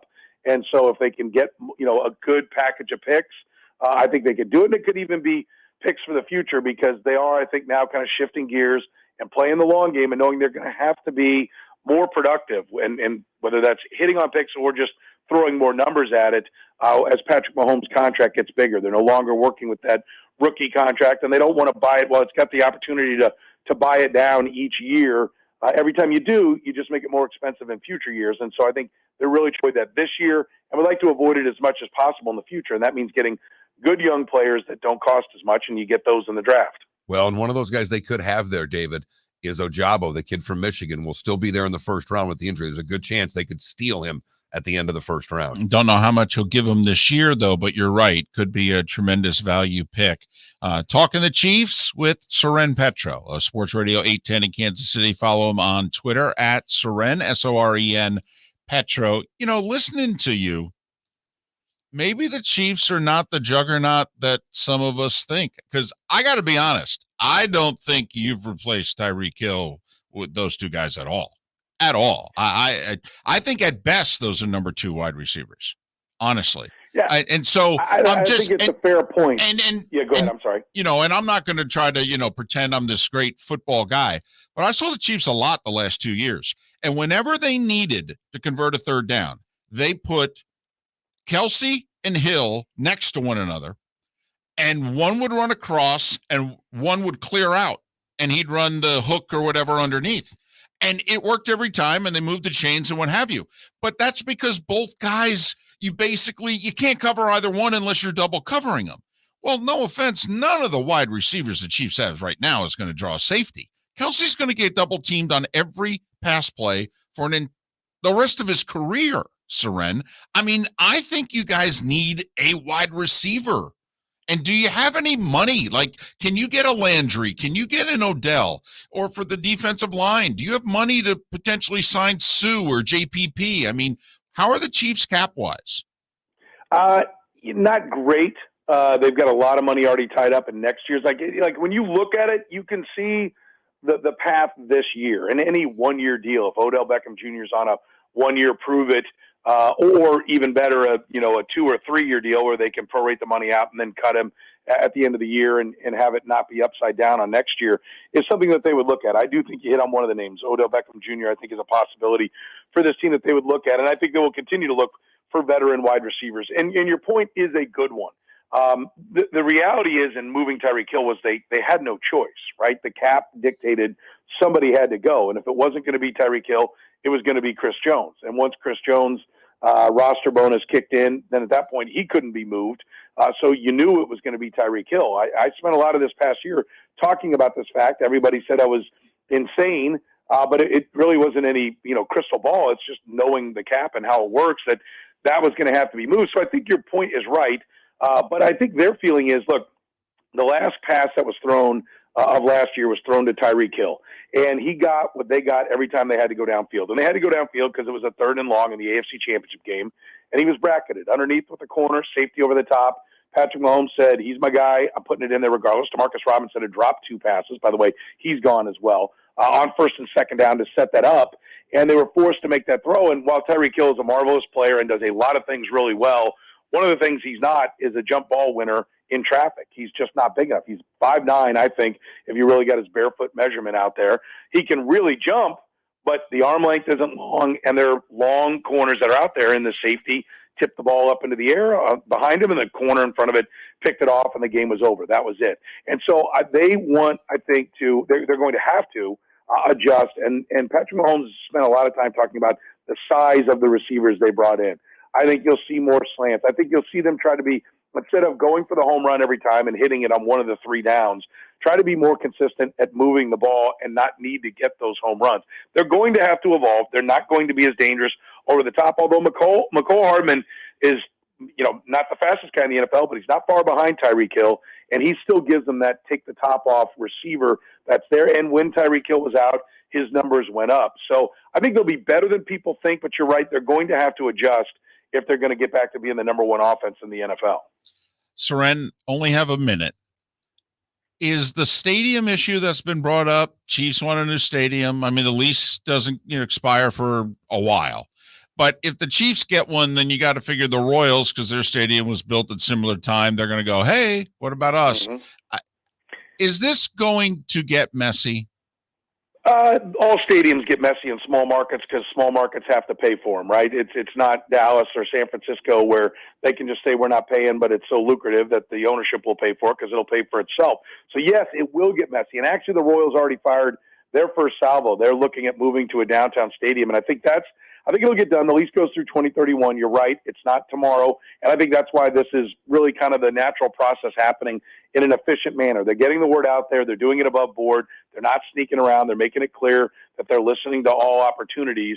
And I think the Kansas ploy of moving, to the Kansas side, which Kansas City's on both sides of the state line, is not just a ploy. I think it's a real option, but I think the first options will be to keep it where it is and just hopefully build a retractable roof football stadium that get them back on the basketball, on the Final Four list to try to get, major events coming back to Kansas City. So I think the process just begins.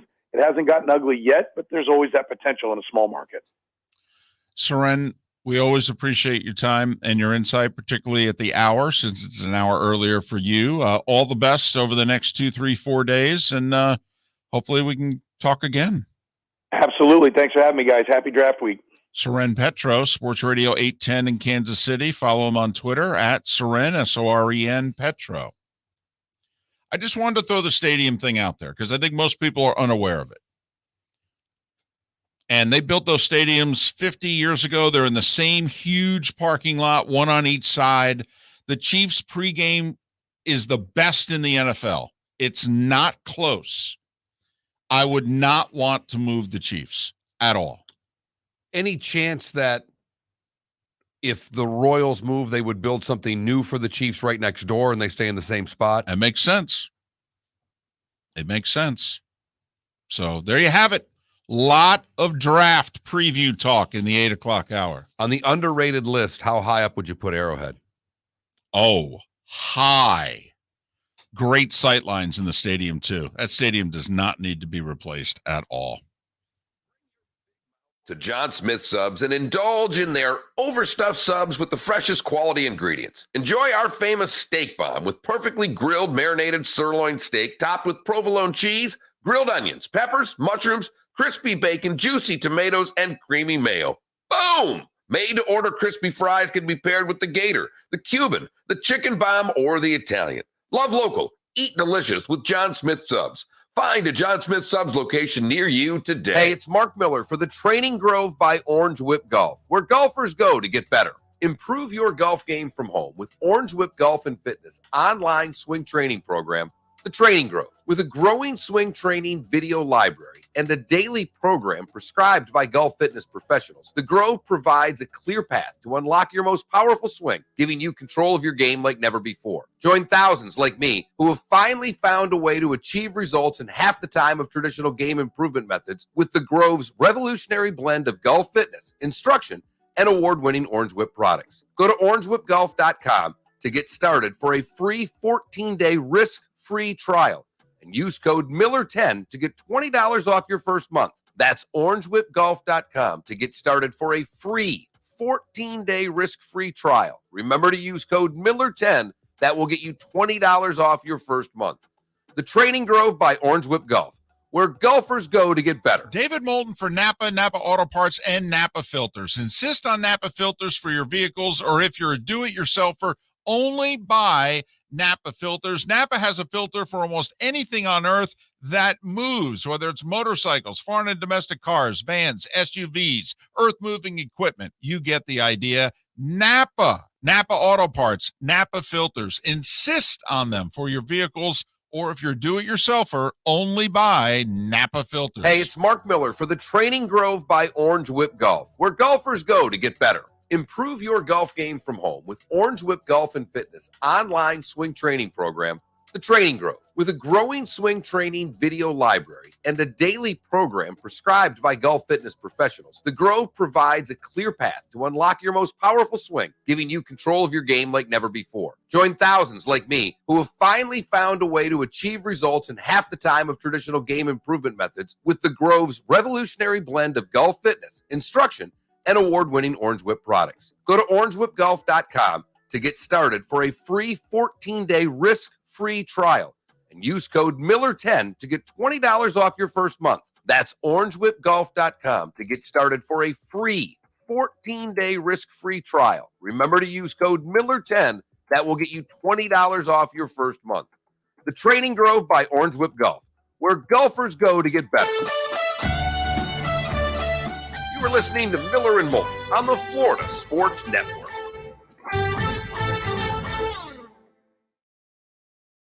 Echo, I don't know if my answer there makes sense, but,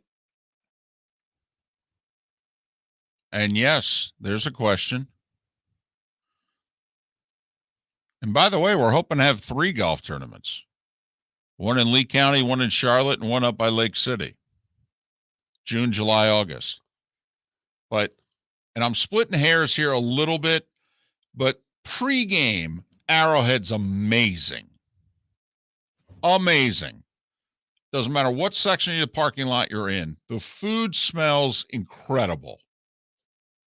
They're there early, and not only that, they're not drunken, obnoxious. They're fun. Ton of cornhole. It doesn't matter. It's great. It's collegiate. Yeah, it is. It is. But Lambeau's collegiate once you get to your seat, because they've also bowled it off and they've made it pretty high. Lambeau's like the shoe or an SEC stadium. You know, speaking of which, I got to figure out. I got to try to figure out a way to get to an Alabama game with you. I think we have 2 more, but who knows? We may only have 1. That's why, and it may be like Fox Golf, Mark. It may happen in a phone call. Well, that's why I'm honestly. That's why I'm so. It's why I'm trying to. I think I'm going to take my mom to Baton Rouge for Bama LSU for that reason, because I know it'll be our last year at Tiger Stadium. So I can't pull off Thanksgiving weekend. That's the problem. It's right after my anniversary. That's a bad one. But they do play A&M on October 8th. Yes, they do. They get them at home this year. I don't know. It could be our primetime game. You figure we're either going to do A&M at Bama or we'll do LSU hosting Bama. I'll do LSU hosting Bama because. Well, but you did that already. No, not. I mean, if I were you, I'd just. I'm taking my mom. No, I would always do if I'm putting a primetime game, I would do LSU Alabama over it. Oh yeah. The only thing is A&M beat them last year, but yes. Plus, also, I think the Brian Kelly factor. I would do LSU hosting Bama, and it's November. I'd much rather my primetime game in November. Yeah. Pittsburgh, the only NFL stadium I have not been to, working or as a fan, is Heinz.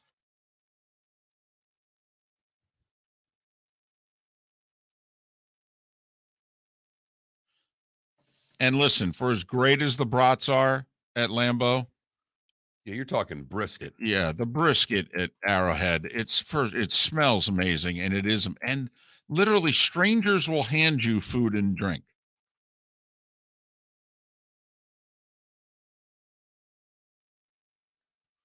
So Halloween weekend, I'm going to be in Ann Arbor. Sparty? I'm not there yet. They're working on my because the middle furlough brother has tickets. Okay. So they both I already got the word when I was there a couple weekends ago. We think we got you your ticket. I got no guarantee. Got no guarantee. Well, they've got so many, and right. It's obviously Michigan State's not an easy ticket. Kind of a big deal outside of the Columbus game. That's the big one for, especially inside the state, for people to go to. This year it's the biggest because they're not hosting the other one.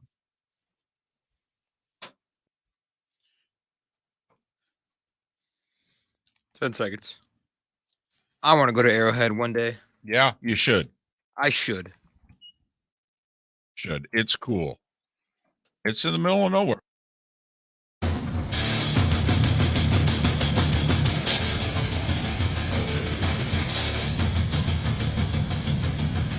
You are listening to Miller and Moulton, exclusively on the Florida Sports Network. And now here's Mark Miller and David Moulton. It is the bonus hour, just like that. Man, this show flew. Miller and Moulton, the Florida Sports Network. Thanks so much for being with us. If you missed any part of the show, go to floridasportsnetwork.com. We've talked with David Dwork, Pat Kirwan, Soren Petro about Florida Panthers, the NFL, the Chiefs specifically. I mean, that's been the last hour and a half. If you missed any of it, well, before noon, Felipe's got it up, floridasportsnetwork.com. Even if he is dressed like a clown today.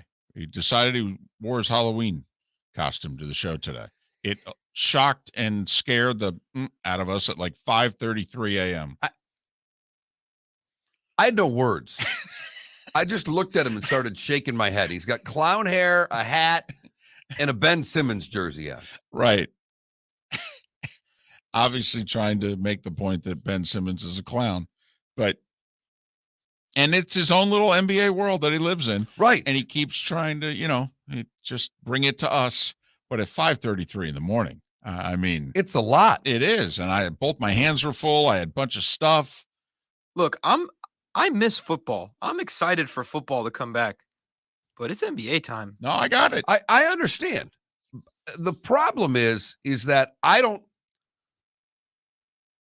can't sit and break down every second of an NBA game the way national radio does. I don't find it exciting. I don't find it something worth talking about. The draft is more entertaining to me than NBA talk. You may be right watching the games, and I'm not arguing. Games are games. The games are great and can be great. But it just doesn't, outside of Ben Simmons, what's the big talk we have? Right. But to your point, I like to break down the game the way that the national media doesn't. They focus on the headline and all this stuff. You know why? Because the ratings prove that when you start really getting nitty gritty, click, click, people stop caring. click. Right. So you're a goober. I mean, I know you don't know what that means because I said it yesterday and you were like, what's a goober? No, I know what a goober is. Okay. A goober's a nitty gritty sports fan. You like the English muffin. Yes. You like the nooks and crannies. Right.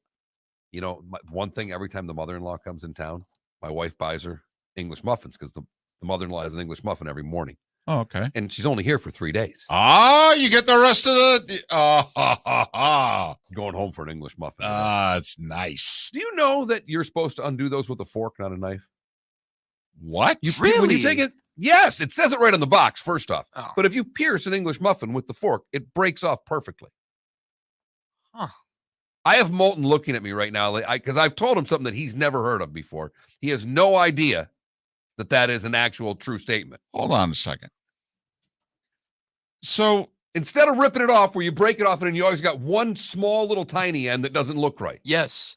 You've always got the top end that's a wreck, and then you've got a thick bottom one. They don't toast correctly that way. Well, first off, they don't slice them all the way through.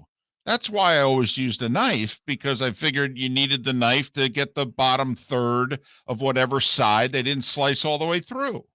As Jeff in Iowa says, fork split, more nooks, more crannies. Says it right on the box. No need to rub it in my face, Jeff in Iowa. So, but I would think all right, so you got the English muffin. Okay. But you'll at least. Just really quickly, forget breaking down the Celtics and the Nets. Screw that. So you've got the English muffin. You'll at least acknowledge that it's not sliced all the way through. Yeah. It gives the appearance that it's sliced all the way through, but there's always one side little which area. You end up with that top area that looks more like a silver dollar than a good piece of English muffin. So now I would think if you take the fork to that one area of the English muffin, that would be perfect. That would pop it. But you don't know when you're looking at the English muffin which, little part of it is the one that's stuck. I got you, and I know where you're at. Here's the problem. You have to be patient with the English muffin because you've got to pierce it all the way around. It's going to take you 10 seconds, David. Hold on a second. Why would I be patient with a fork and slowly pierce it all the way around? Give me the knife. Shh. There you go. That's how a knife works. Lindy in Twitch, use the fork. It's a game changer. A game changer? David, I'm not kidding. Life-changing English muffin moment the first time you use a fork. I'm going to Publix right after this. I might have you both over to the house. We might have English muffins after the show.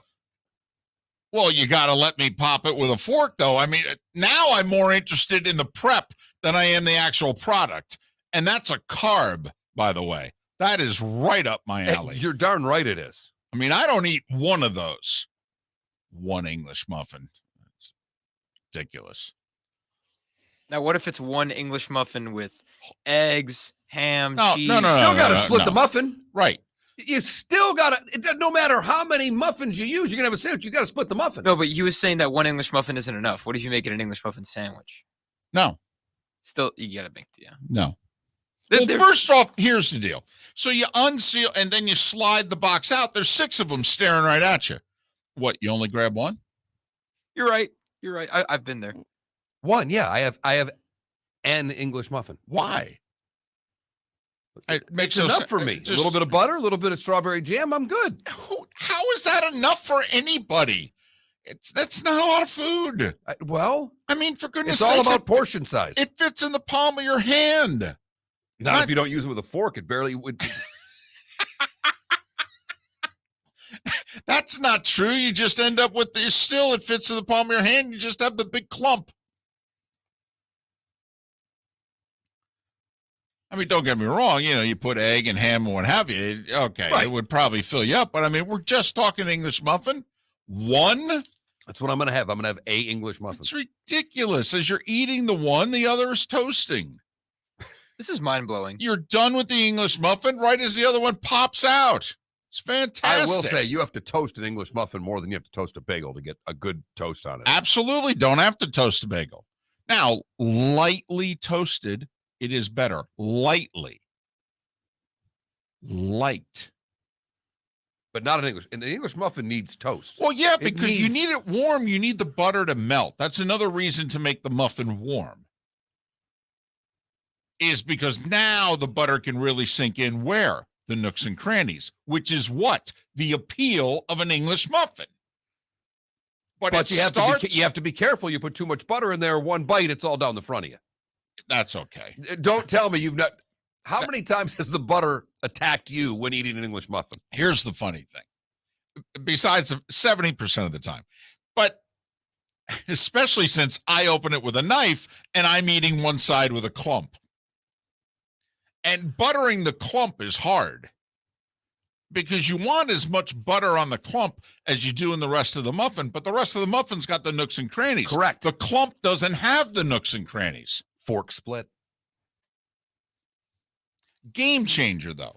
I mean, do you know what qualifies as a game changer? You, Felipe, said this is a game changer. It is a game changer. That is a game changer. I've gone my whole life and I have not known A game changer is like the first time you're eating Oreos and you're a kid and they go, hey, hold on. Dunk it in the milk. That to me is the bar of a game changer. Oh, so getting 2 perfect sides of an English muffin is not a game changer. It's pretty good. You're damn right it is. I'm not going to lie. It's pretty good. Publix is going to get overrun with English muffin sales in the next 2 hours. Yeah, and we don't even know if they have any. Oh, they always do. They're Hope usually so. BOGO, too. Lindy in our Twitch chat room. David, until you try it, can't say it's not a game changer. That's true. I can be skeptical, though. I can be skeptical. Did you know that the edges on a Ritz is meant to cut cheese? It's a circle. What do you mean the edges? No, but on it a has ridge? ridges. It They're has ridges ridged. all over it. Yeah, I It's understand. meant to roll cheese in half. Is that a game changer? No. Are we talking food game changers No. now? Now, I will say putting a peanut butter on the Ritz for me was a game changer.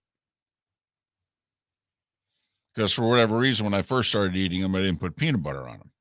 Then when I turned every Ritz cracker into its own little peanut butter and jelly thing, And then I get this person says, you keep your English muffin. The French have come. I'll take a croissant any day. I don't know if he pronounced it that way, but I thought I would have to. tomorrow's poll question right now.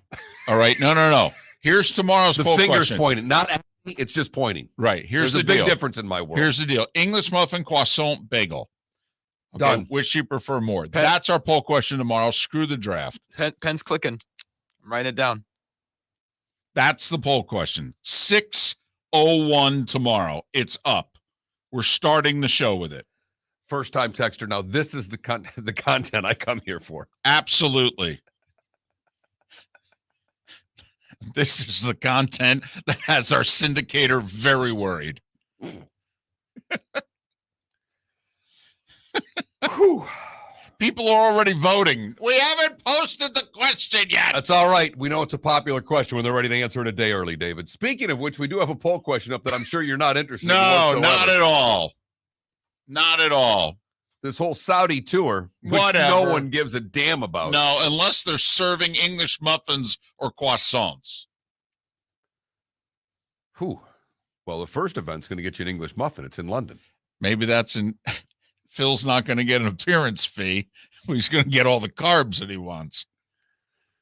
You know, and this recent events, he's probably back on carbs pretty hard. Let me tell you. Yeah, Phil's going to get fat again.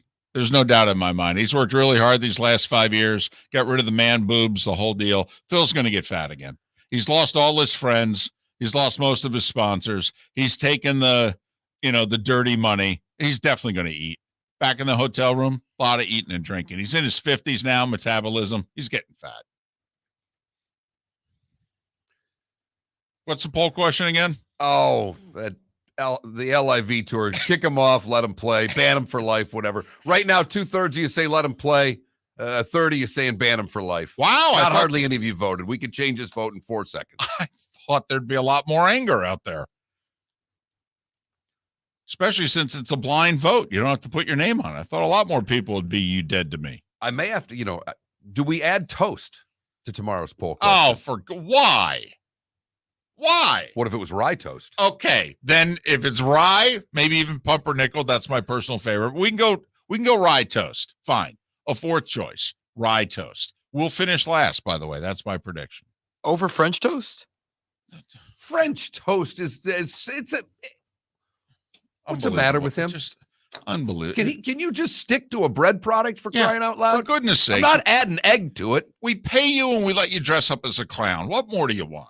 Hey, it's Mark Miller for the Training Grove by Orange Whip Golf, where golfers go to get better. Improve your golf game from home with Orange Whip Golf and Fitness online swing training program, The Training Grove. With a growing swing training video library and a daily program prescribed by golf fitness professionals, The Grove provides a clear path to unlock your most powerful swing, giving you control of your game like never before. Join thousands like me who have finally found a way to achieve results in half the time of traditional game improvement methods with The Grove's revolutionary blend of golf fitness, instruction, and award-winning Orange Whip products. Go to orangewhipgolf.com to get started for a free 14-day risk-free trial and use code Miller10 to get $20 off your first month. That's orangewhipgolf.com to get started for a free 14-day risk-free trial. Remember to use code Miller10. That will get you $20 off your first month. The Training Grove by Orange Whip Golf, where golfers go to get better. You are listening to Miller and Moulton on the Florida Sports Network. Alabama game, which is $300. yeah. Fly to Atlanta for Alabama. That's even easier, Right. and then fly to Saginaw for the Michigan State Well, game. but in Doesn't theory, cost. you'd have to get to New Orleans. Okay, for Alabama. No, I do. You I do wanna go Alabama to A&M if I Tuscaloosa. win. Oh, I've never been to Tuscaloosa. Okay. I've never been. While Okay. you still have this gig, I'd like to backdoor my way into a game and see Alabama play at Tuscaloosa. All right. Well, let me ask you this. Do you want to, because I'll leave Friday afternoon. Do you want to leave Friday and drive to Tuscaloosa and spend Friday night in and dinner and what have you in Tuscaloosa? That'd be pretty cool. Because otherwise, because I stay in Atlanta usually. Oh, and just no. No. It makes no difference. CBS pays for either room. I don't care. Oh, it doesn't matter because I don't care about, The other thing is, to be honest, you could fly in Saturday morning. You don't even have to come with me. Right. You could just fly in Saturday morning. All right. And then I'll pick you up at Atlanta and we'll just go. You can leave on there an early You flight. fly back Saturday night? We will drive back to Atlanta Saturday night. And fly back Sunday morning? Okay. I will fly to wherever you fly here. Yeah. Yeah. So I'll get a hotel room with 2 beds. Okay. And then you got a place to stay Saturday night. It'll be you, me, and Danielson driving back. You'll both be on the same flight home. Right. He'll be in the front. I'll be in the back. Yes, absolutely. That's where just to be at one, I won't do it, but it'd be one where if I could get one first class ticket for the ride home. It'd be hysterical. Just so I'd walk. Oh, you're up here too, Gary? Want me to take your things? Uh-huh.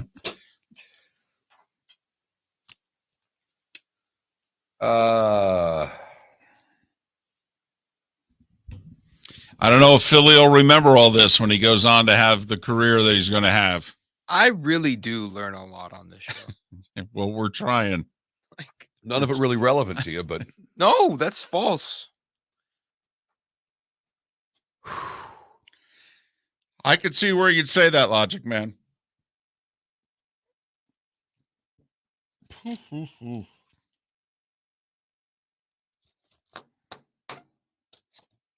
I could see where you'd say that. Nobody wants a game 7 unless they absolutely have to. I keep on telling myself year after year, man, the Sixers deserve, glory. They deserve to win, but then they just prove that they don't. Because they blow it every year. Julie's really struggling with Rufus. yeah. Next week's going to be a hell of a week.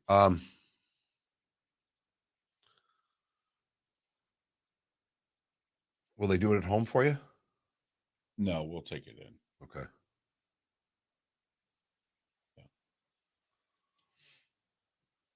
She's going to have 1 to 2 really bad days. And then she'll be fine. How long before boot season? No. The good thing is there'll be no more pets in Fort Myers.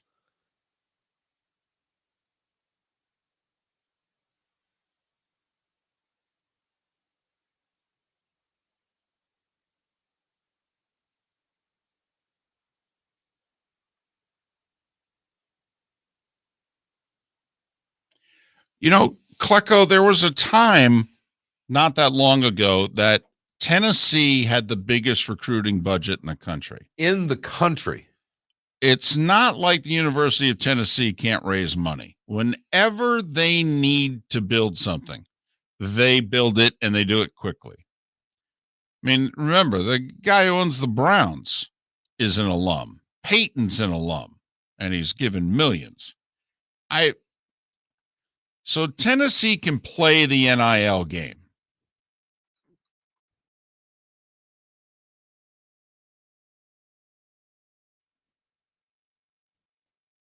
Is that to the GIF? Yes. Really? Over Skippy? Yeah. Okay.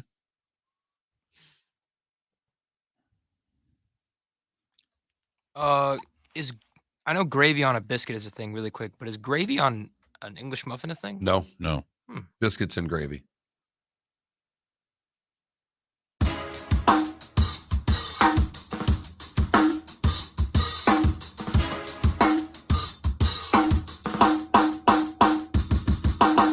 Welcome back to Miller and Moulton, only on the Florida Sports Network.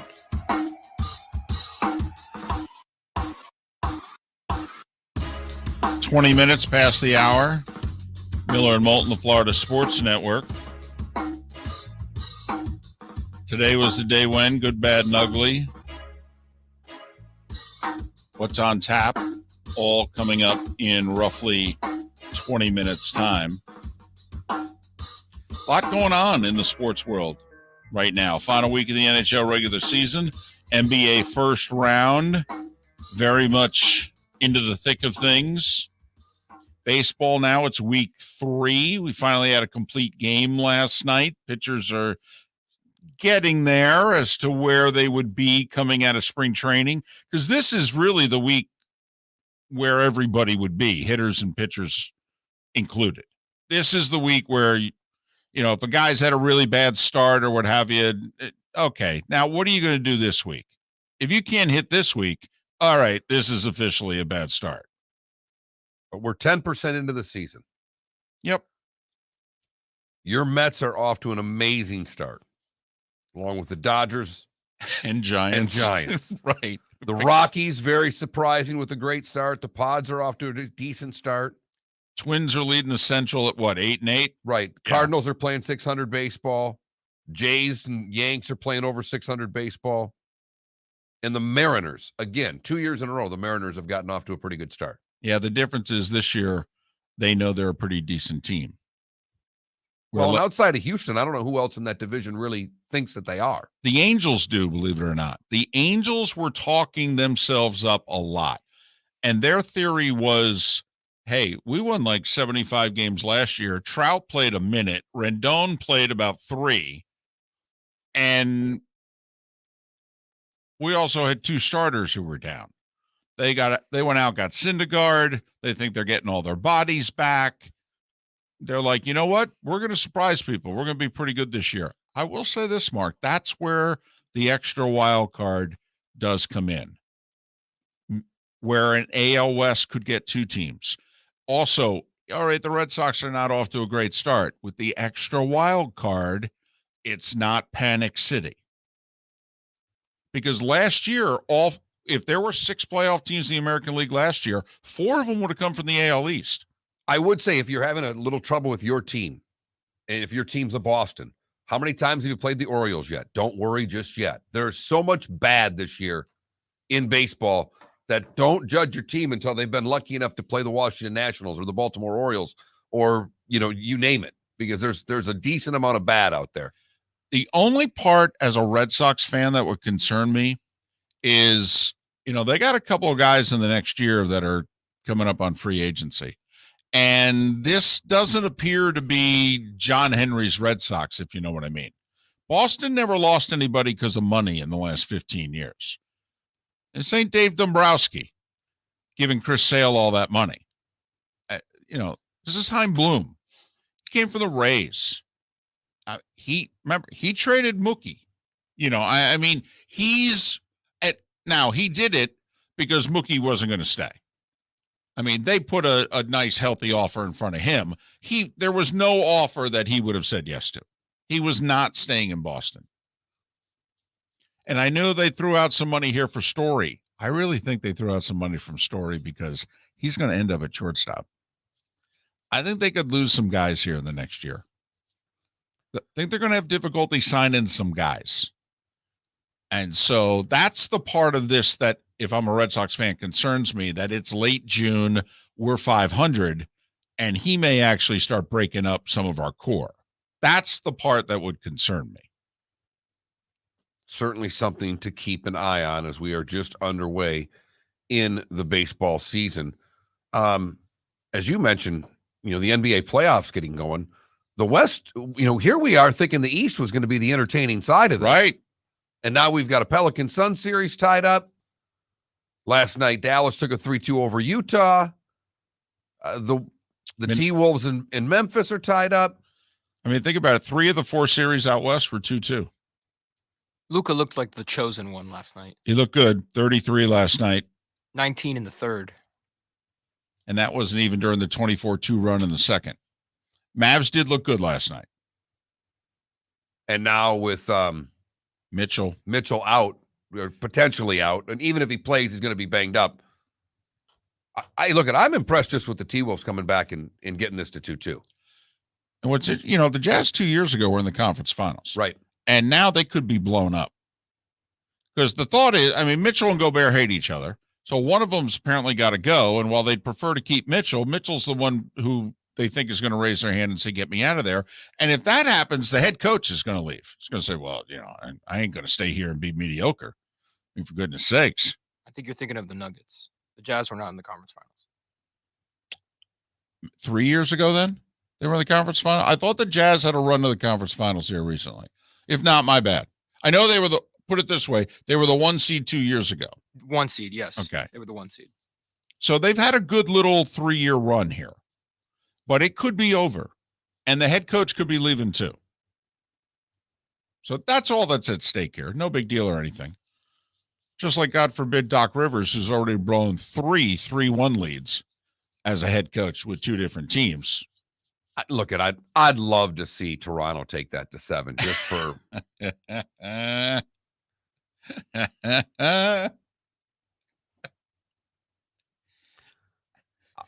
Would like to see all that pressure put on the Sixers, Harden and Embiid for 1 game. I would absolutely love it. That would be great television.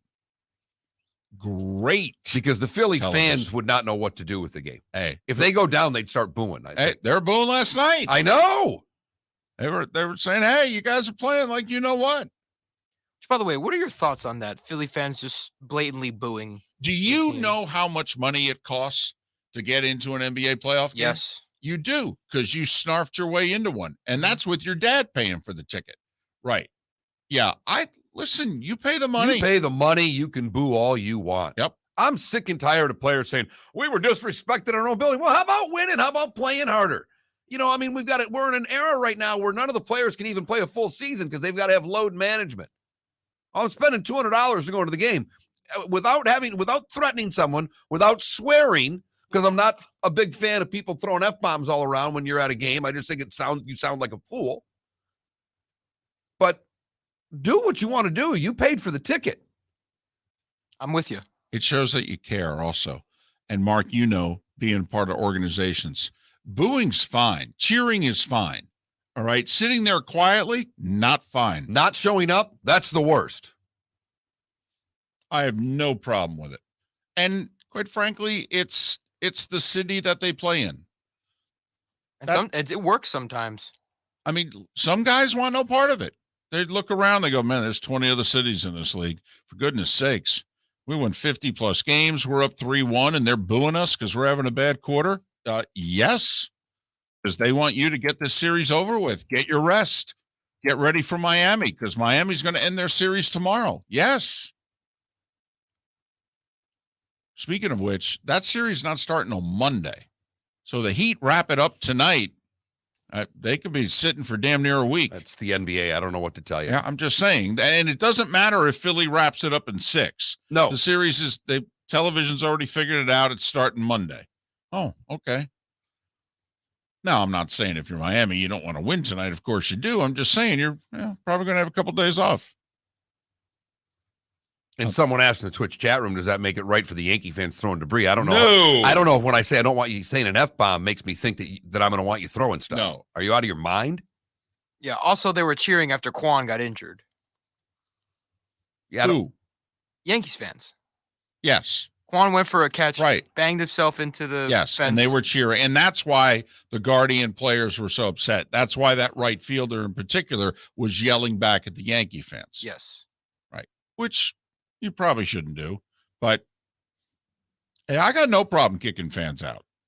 I have no problem standing up for your teammate also. And I have no problem with the fan that or the player that jaws with the crowd a little bit. As long as it's done within the realm of somewhat good taste, I have no problem with the player looking, especially after they've kind of done something good on the road and letting the fans know that, hey, I don't want them flipping them off, but there's ways that the visiting guy can have a lot of fun.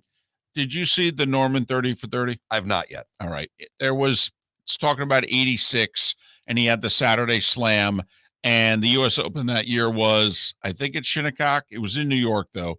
And there was a guy in the crowd who was yelling at him, "You're a choker." And that's what got Norman to walk into the crowd and point at the guy. And he basically said, "Meet me in the carport. You want to say it to me? Say it to my face where we could go at it. Meet me after the round in the carport." And Greg took a lot of heat for that. And he's like, well, hey, sure, you say it behind the ropes and I can't go at you because I got to play. You want to come after me? Fine, I'll meet you after the round. I'll take Norman. Yes, even in 86. And I'd take him now at age 67. Miller and Moulton, Florida Sports Network. Hey, it's Mark Miller for the Training Grove by Orange Whip Golf, where golfers go to get better. Improve your golf game from home with Orange Whip Golf and Fitness online swing training program, The Training Grove. With a growing swing training video library and a daily program prescribed by golf fitness professionals, The Grove provides a clear path to unlock your most powerful swing, giving you control of your game like never before. Join thousands like me who have finally found a way to achieve results in half the time of traditional game improvement methods with The Grove's revolutionary blend of golf fitness, instruction, and award-winning Orange Whip products. Go to orangewhipgolf.com to get started for a free 14-day risk-free trial and use code Miller10 to get $20 off your first month. That's orangewhipgolf.com to get started for a free 14-day risk-free trial. Remember to use code Miller10. That will get you $20 off your first month.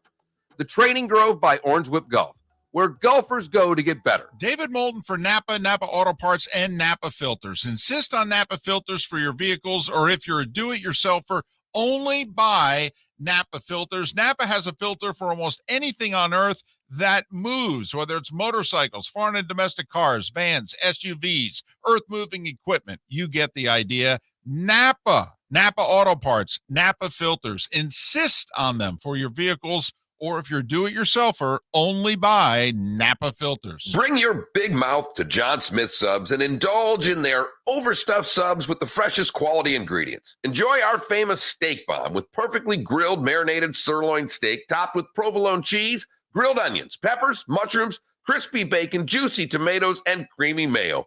Boom! Made-to-order crispy fries can be paired with the Gator, the Cuban, the chicken bomb, or the Italian. Love local. Eat delicious with John Smith Subs. Find a John Smith Subs location near you today. You are listening to Miller and Moulton on the Florida Sports Network.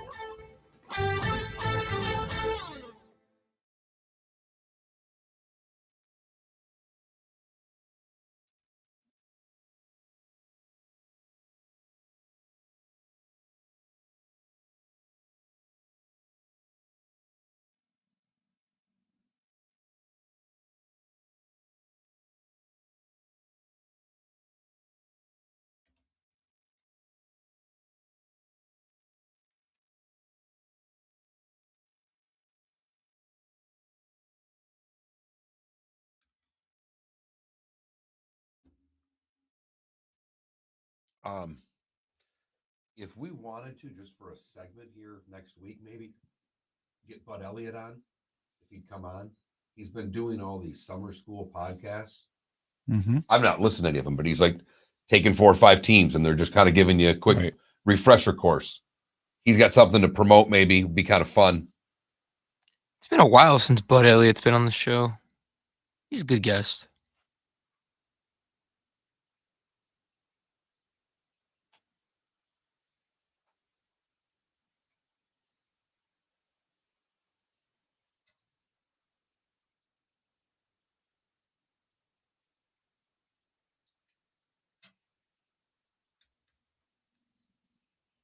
I don't know if it's just the sports calendar, but my time here has felt like a lot longer than it's been.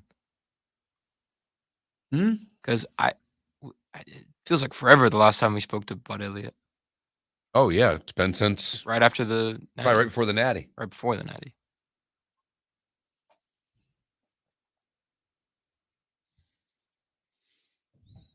Yeah, Logic Man. I coached him when he was 6.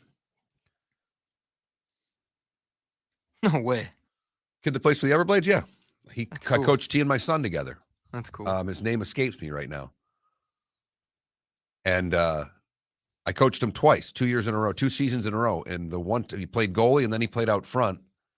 And he was scoring so much that I told him he couldn't shoot anymore until he make 2 good passes and then he could shoot. And his dad came up to me after the game and said, I need to talk to you. I'm like, yeah. Because I gave 2 shits about parents. And he says, my son told me that he couldn't pass or couldn't shoot anymore. I said, yep. That's what I said. And he looks at me and he goes, What did I say after that? Until when? He got nothing. I go, told him he couldn't shoot until he made 2 good passes because there's going to be a point in time in which he's not the best kid on the ice and can skate past everybody. So we're going to make him a good passer instead of just a good skater and shooter. You're a good coach. Dad looked at me and he went, okay, no problem. Turned around and walked away. Yes, sir. Mark Miller, the hockey coach.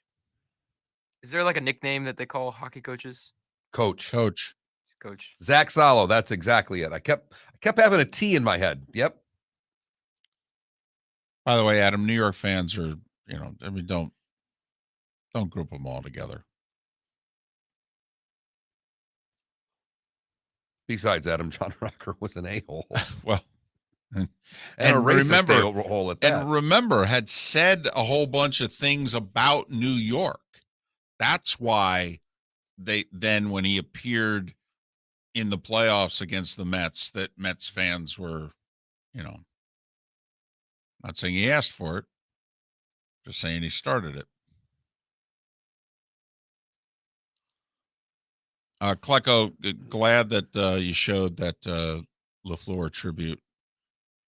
I just felt badly that the Canadians didn't have a halfway decent team that could have gone out and beaten the Bruins that night. I thought it was remarkable that of all the teams that were scheduled to be in the building, it was the Bruins. But good to see the Reds hosting the Pods.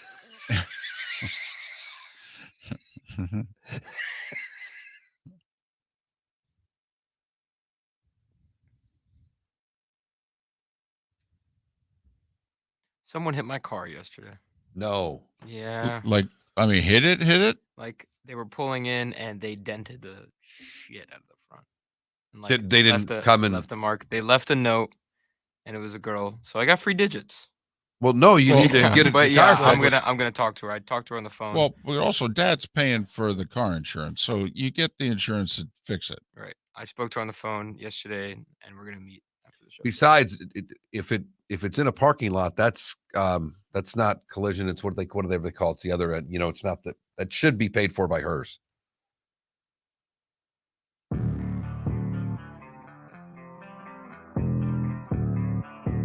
Thanks for listening. And now, more of Miller and Moulton on the Florida Sports Network.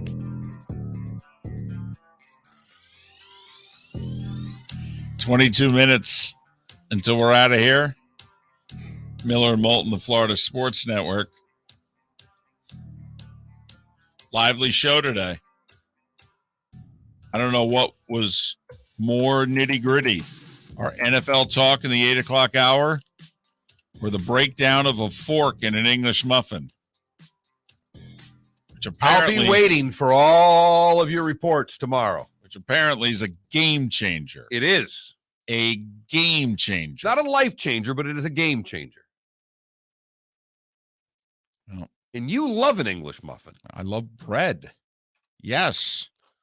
I'm going to have to make you a loaf of pumpernickel. No, I'm not allowed to. I'm really not supposed to have it. I know, but if I made you, I'll make a loaf. I'll give you half. Cut it in half, and you can just sit here and eat it with the claw during the show. See, here's the problem. I would say, no, I'm not supposed to have any. You'd give me a half a loaf, and I'd look at you and go, well, where's the other half? Got the bread maker now. Figured I'd make you a loaf of pumpernickel. That's nice. That's you know what? I've not made pumpernickel yet. So there you have it. I'm impressed. I tell everybody. I go, my co-host makes bread. They go, what? I know. It's the kind of guy he is. I'm a housewife. What the hell else? You're good at it. I'm good at it. You really are. Thank you. I appreciate that. I resemble that. It's not a bad thing to resemble. Wife had a couple of days off with the whole events of the weekend, and she morphed into Holly Homemaker over the weekend, and she went back to work yesterday. She just looked at me. Dirty look. Why? Because she was going back to work. Oh, okay. And she's like, this was fun. I want this back. Okay. Soon. Ooh. Really soon. Wow. Okay. Does she know that she's married to a sports talk show host? She's not quitting that job anytime soon. I don't know what to tell her. I don't either, but I keep I keep trying to explain that to her, and it never goes over that well. I mean, come on. You haven't had money the whole time she's known you. Why does she think you're going to have money now?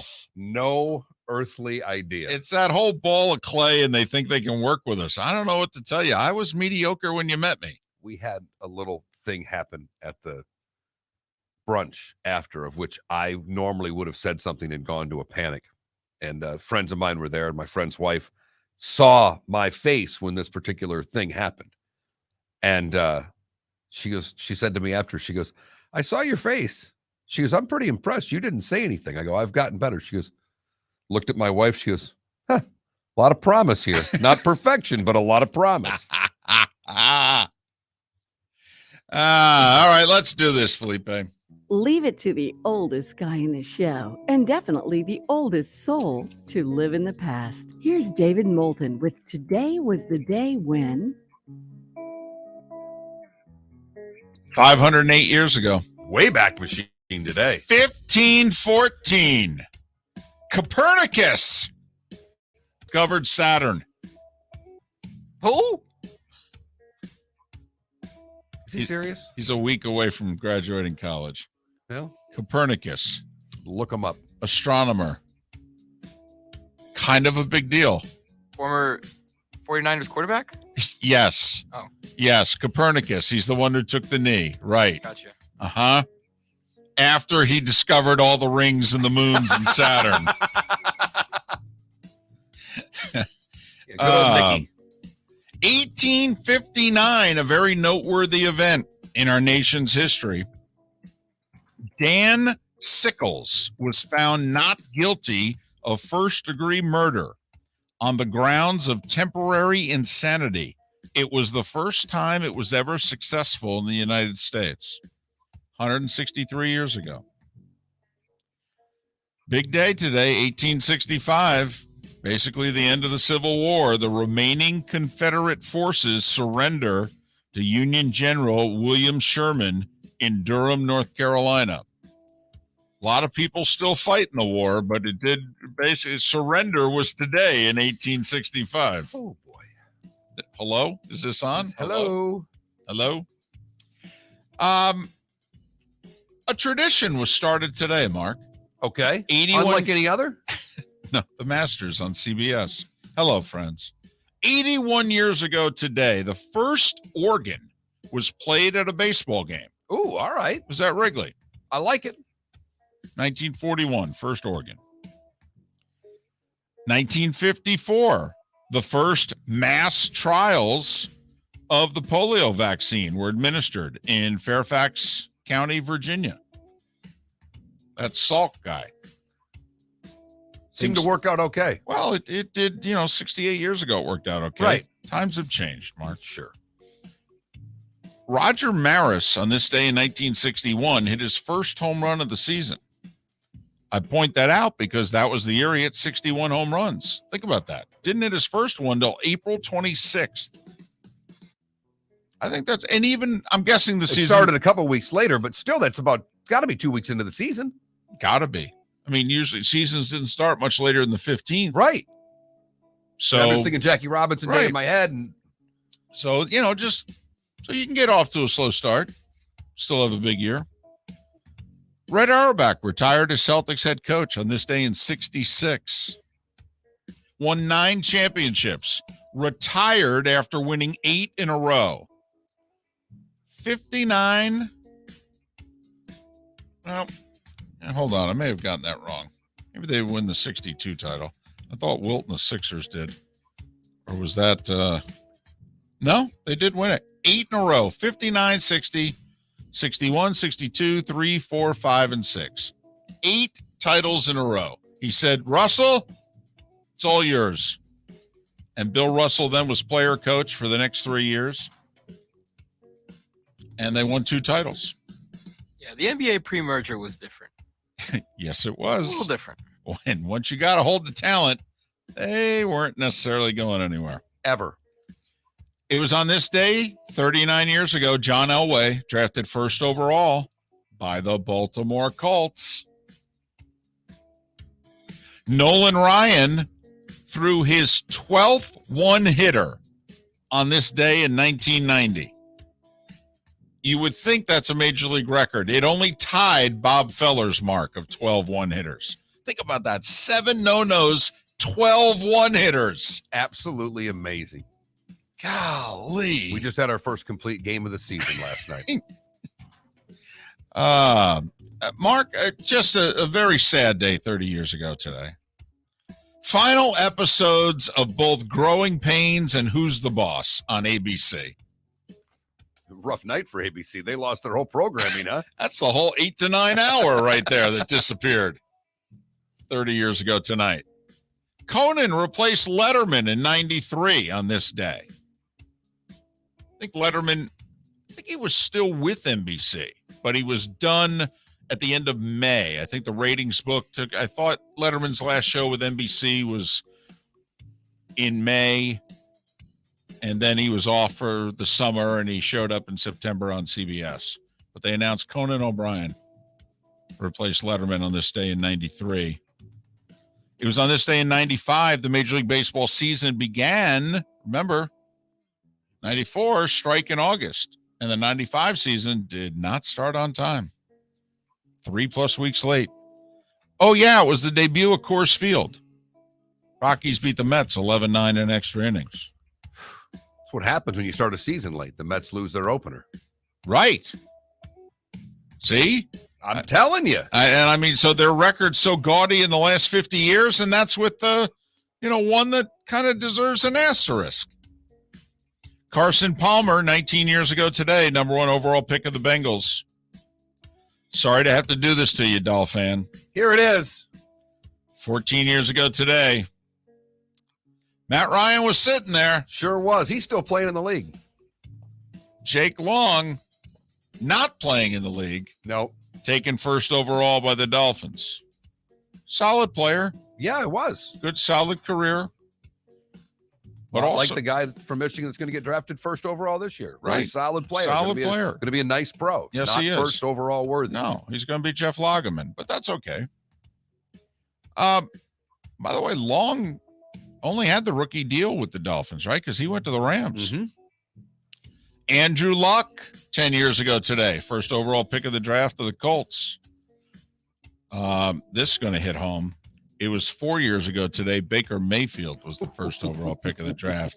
Think about it. No. Think about it. 4 quarterbacks go in the top 10 of that draft class, which, by the way, had never happened before. I don't think it's happened since. Baker at 1. Not going to be with his team. Sam Darnold at 3. Already gone. Josh Allen at 7. There you Thumbs go. up. That's, and then Josh Rosen at 10. Yeah. 3 of the 4. 3 of the 4 don't even make it to their 5th year, the final year of their rookie deals. Josh Rosen, man. Basura. I don't know what he just said. Something. Also, 4 years ago today, Bill Cosby found guilty of sexual assault in Pennsylvania. Hack Wilson. 191 RBIs in a season, holds the record. It's one of those records never going to be broken. Right. Cy Young's the record that you go with, 511 wins. But if you want to just impress somebody and say, give me a record that's never going to be broken, Hack Wilson, most RBIs in a season, 191. He and Bill Shakespeare. Willie. Yeah, born on this day. Mike Scott, the former pitcher. Bill Wennington of St. John's and Bulls fame. Scott's 67. Bill Wennington's 59. John Isner's 37, by the way. I didn't realize he was that old. Still out there playing on the tour. Cole Beasley and Melvin Ingram are both 33 today, and Aaron Judge is the big 3-0. So think about that. He turned down all that money. He's going to hit free agency, and he'll basically be 31 when next year starts, basically. Carol Burnett's 89 today. Kevin James is 57. Former First Lady Melania Trump is 52. And Channing Tatum is 42. That'd be a good-looking couple right there. And that is Today Was the Day. Just one small omission. Life without David Lee Roth goes pretty well for Van Halen because today 5150, their debut album with Sammy Hagar, hits number 1 across the land. I kind of have a dark one. In 1986, today, the explosion at Chernobyl happened. Yeah, that'll play. That'll play. Back in the news recently for all the wrong reasons. You've heard folks elsewhere mock Florida is gonna Florida. Well, Mark Miller sees it differently. He calls it the good, the bad, and the ugly. What you got, Mark? For the good, it's just a little sign and a reminder to everybody, not just attending dinner or lunch at Citrola's Italian restaurant on College Parkway, not too far from where you are, David. They have a little sign up. Everybody knows that restaurants are dealing with shortages, and they just simply said, thank you for choosing Citrola's on College Parkway. We appreciate your patience and understanding since we are severely short-staffed. We're grateful for the staff that did show up today. So they ask one thing, please be kind. All right. And since then, little things have happened. Customers have actually helped with a little bit here and there, rolled some silverware, and have, wait for it, been kind. So I ask all of you to use those words when you go out to dinner, lunch, or breakfast anywhere these days, because they're all working hard. For the bad, we go to Brevard County, where a mother is accused of making bomb threats to Cocoa High School. She left a voicemail threatening him, not because her son was bullied, not because her son was getting bad grades, but because her son was not getting enough food in his lunch. She threatened to blow that mother blanker up over the amount of food her son was given at lunch. Does this go back to our English muffin conversation? You got to have two. Finally, the ugly, we go to Washington, where a woman who accidentally dropped her cell phone into the hole of an outhouse in a national forest fell in said toity and had to be retrieved and rescued by firefighters in Washington State. Wow. Anybody who's ever camped in the remote areas knows that they do a really good job out west of having these toities all set up. The one thing I'd never do is venture down the hole. Right. Why? Why? She disassembled the toilet seat and used dog leashes to try to get her phone, and eventually used the leashes to tie herself off as she reached for it. The effort failed, and she fell headfirst into the toity. She tried to get it there for 15 minutes. Fortunately, the good news was she found her phone, so she was able to call 911 and get out. A happy ending for everyone. And that, David, is the good, the bad, and the ugly on today, April the 26th, 2022. Everyone's playing in Major League Baseball. The Rays are home for the Mariners. The Marlins are in our nation's capital to face the Nats. 3 NBA playoff series. Heat hosting the Hawks, trying to put them away. And then a pair of Game 5s and series that are tied at 2. Memphis hosting Minnesota, Phoenix hosting New Orleans. All the home teams win, but I'll take the T-Wolves in the 6. Okay. NHL, 13 games out of 16 that are possible. Lightning are home for Columbus. Panthers are in Boston. 1 point, and they clinch the President's Trophy. Carolina and New York to face the Rangers. If they get a point, they clinch the division. And a huge one out west, Vegas in a must-win at Dallas. If not, Dallas will be the final playoff team out west. Other than that, NHL, a lot of playoff teams playing non-playoff teams, just really a seeding night, more or less. Miller and Moulton. Seth Everett on the show tomorrow. Have a great rest of your Tuesday, and thanks for listening to the Florida Sports Network. Bring your big mouth to John Smith Subs and indulge in their overstuffed subs with the freshest quality ingredients. Enjoy our famous steak bomb with perfectly grilled marinated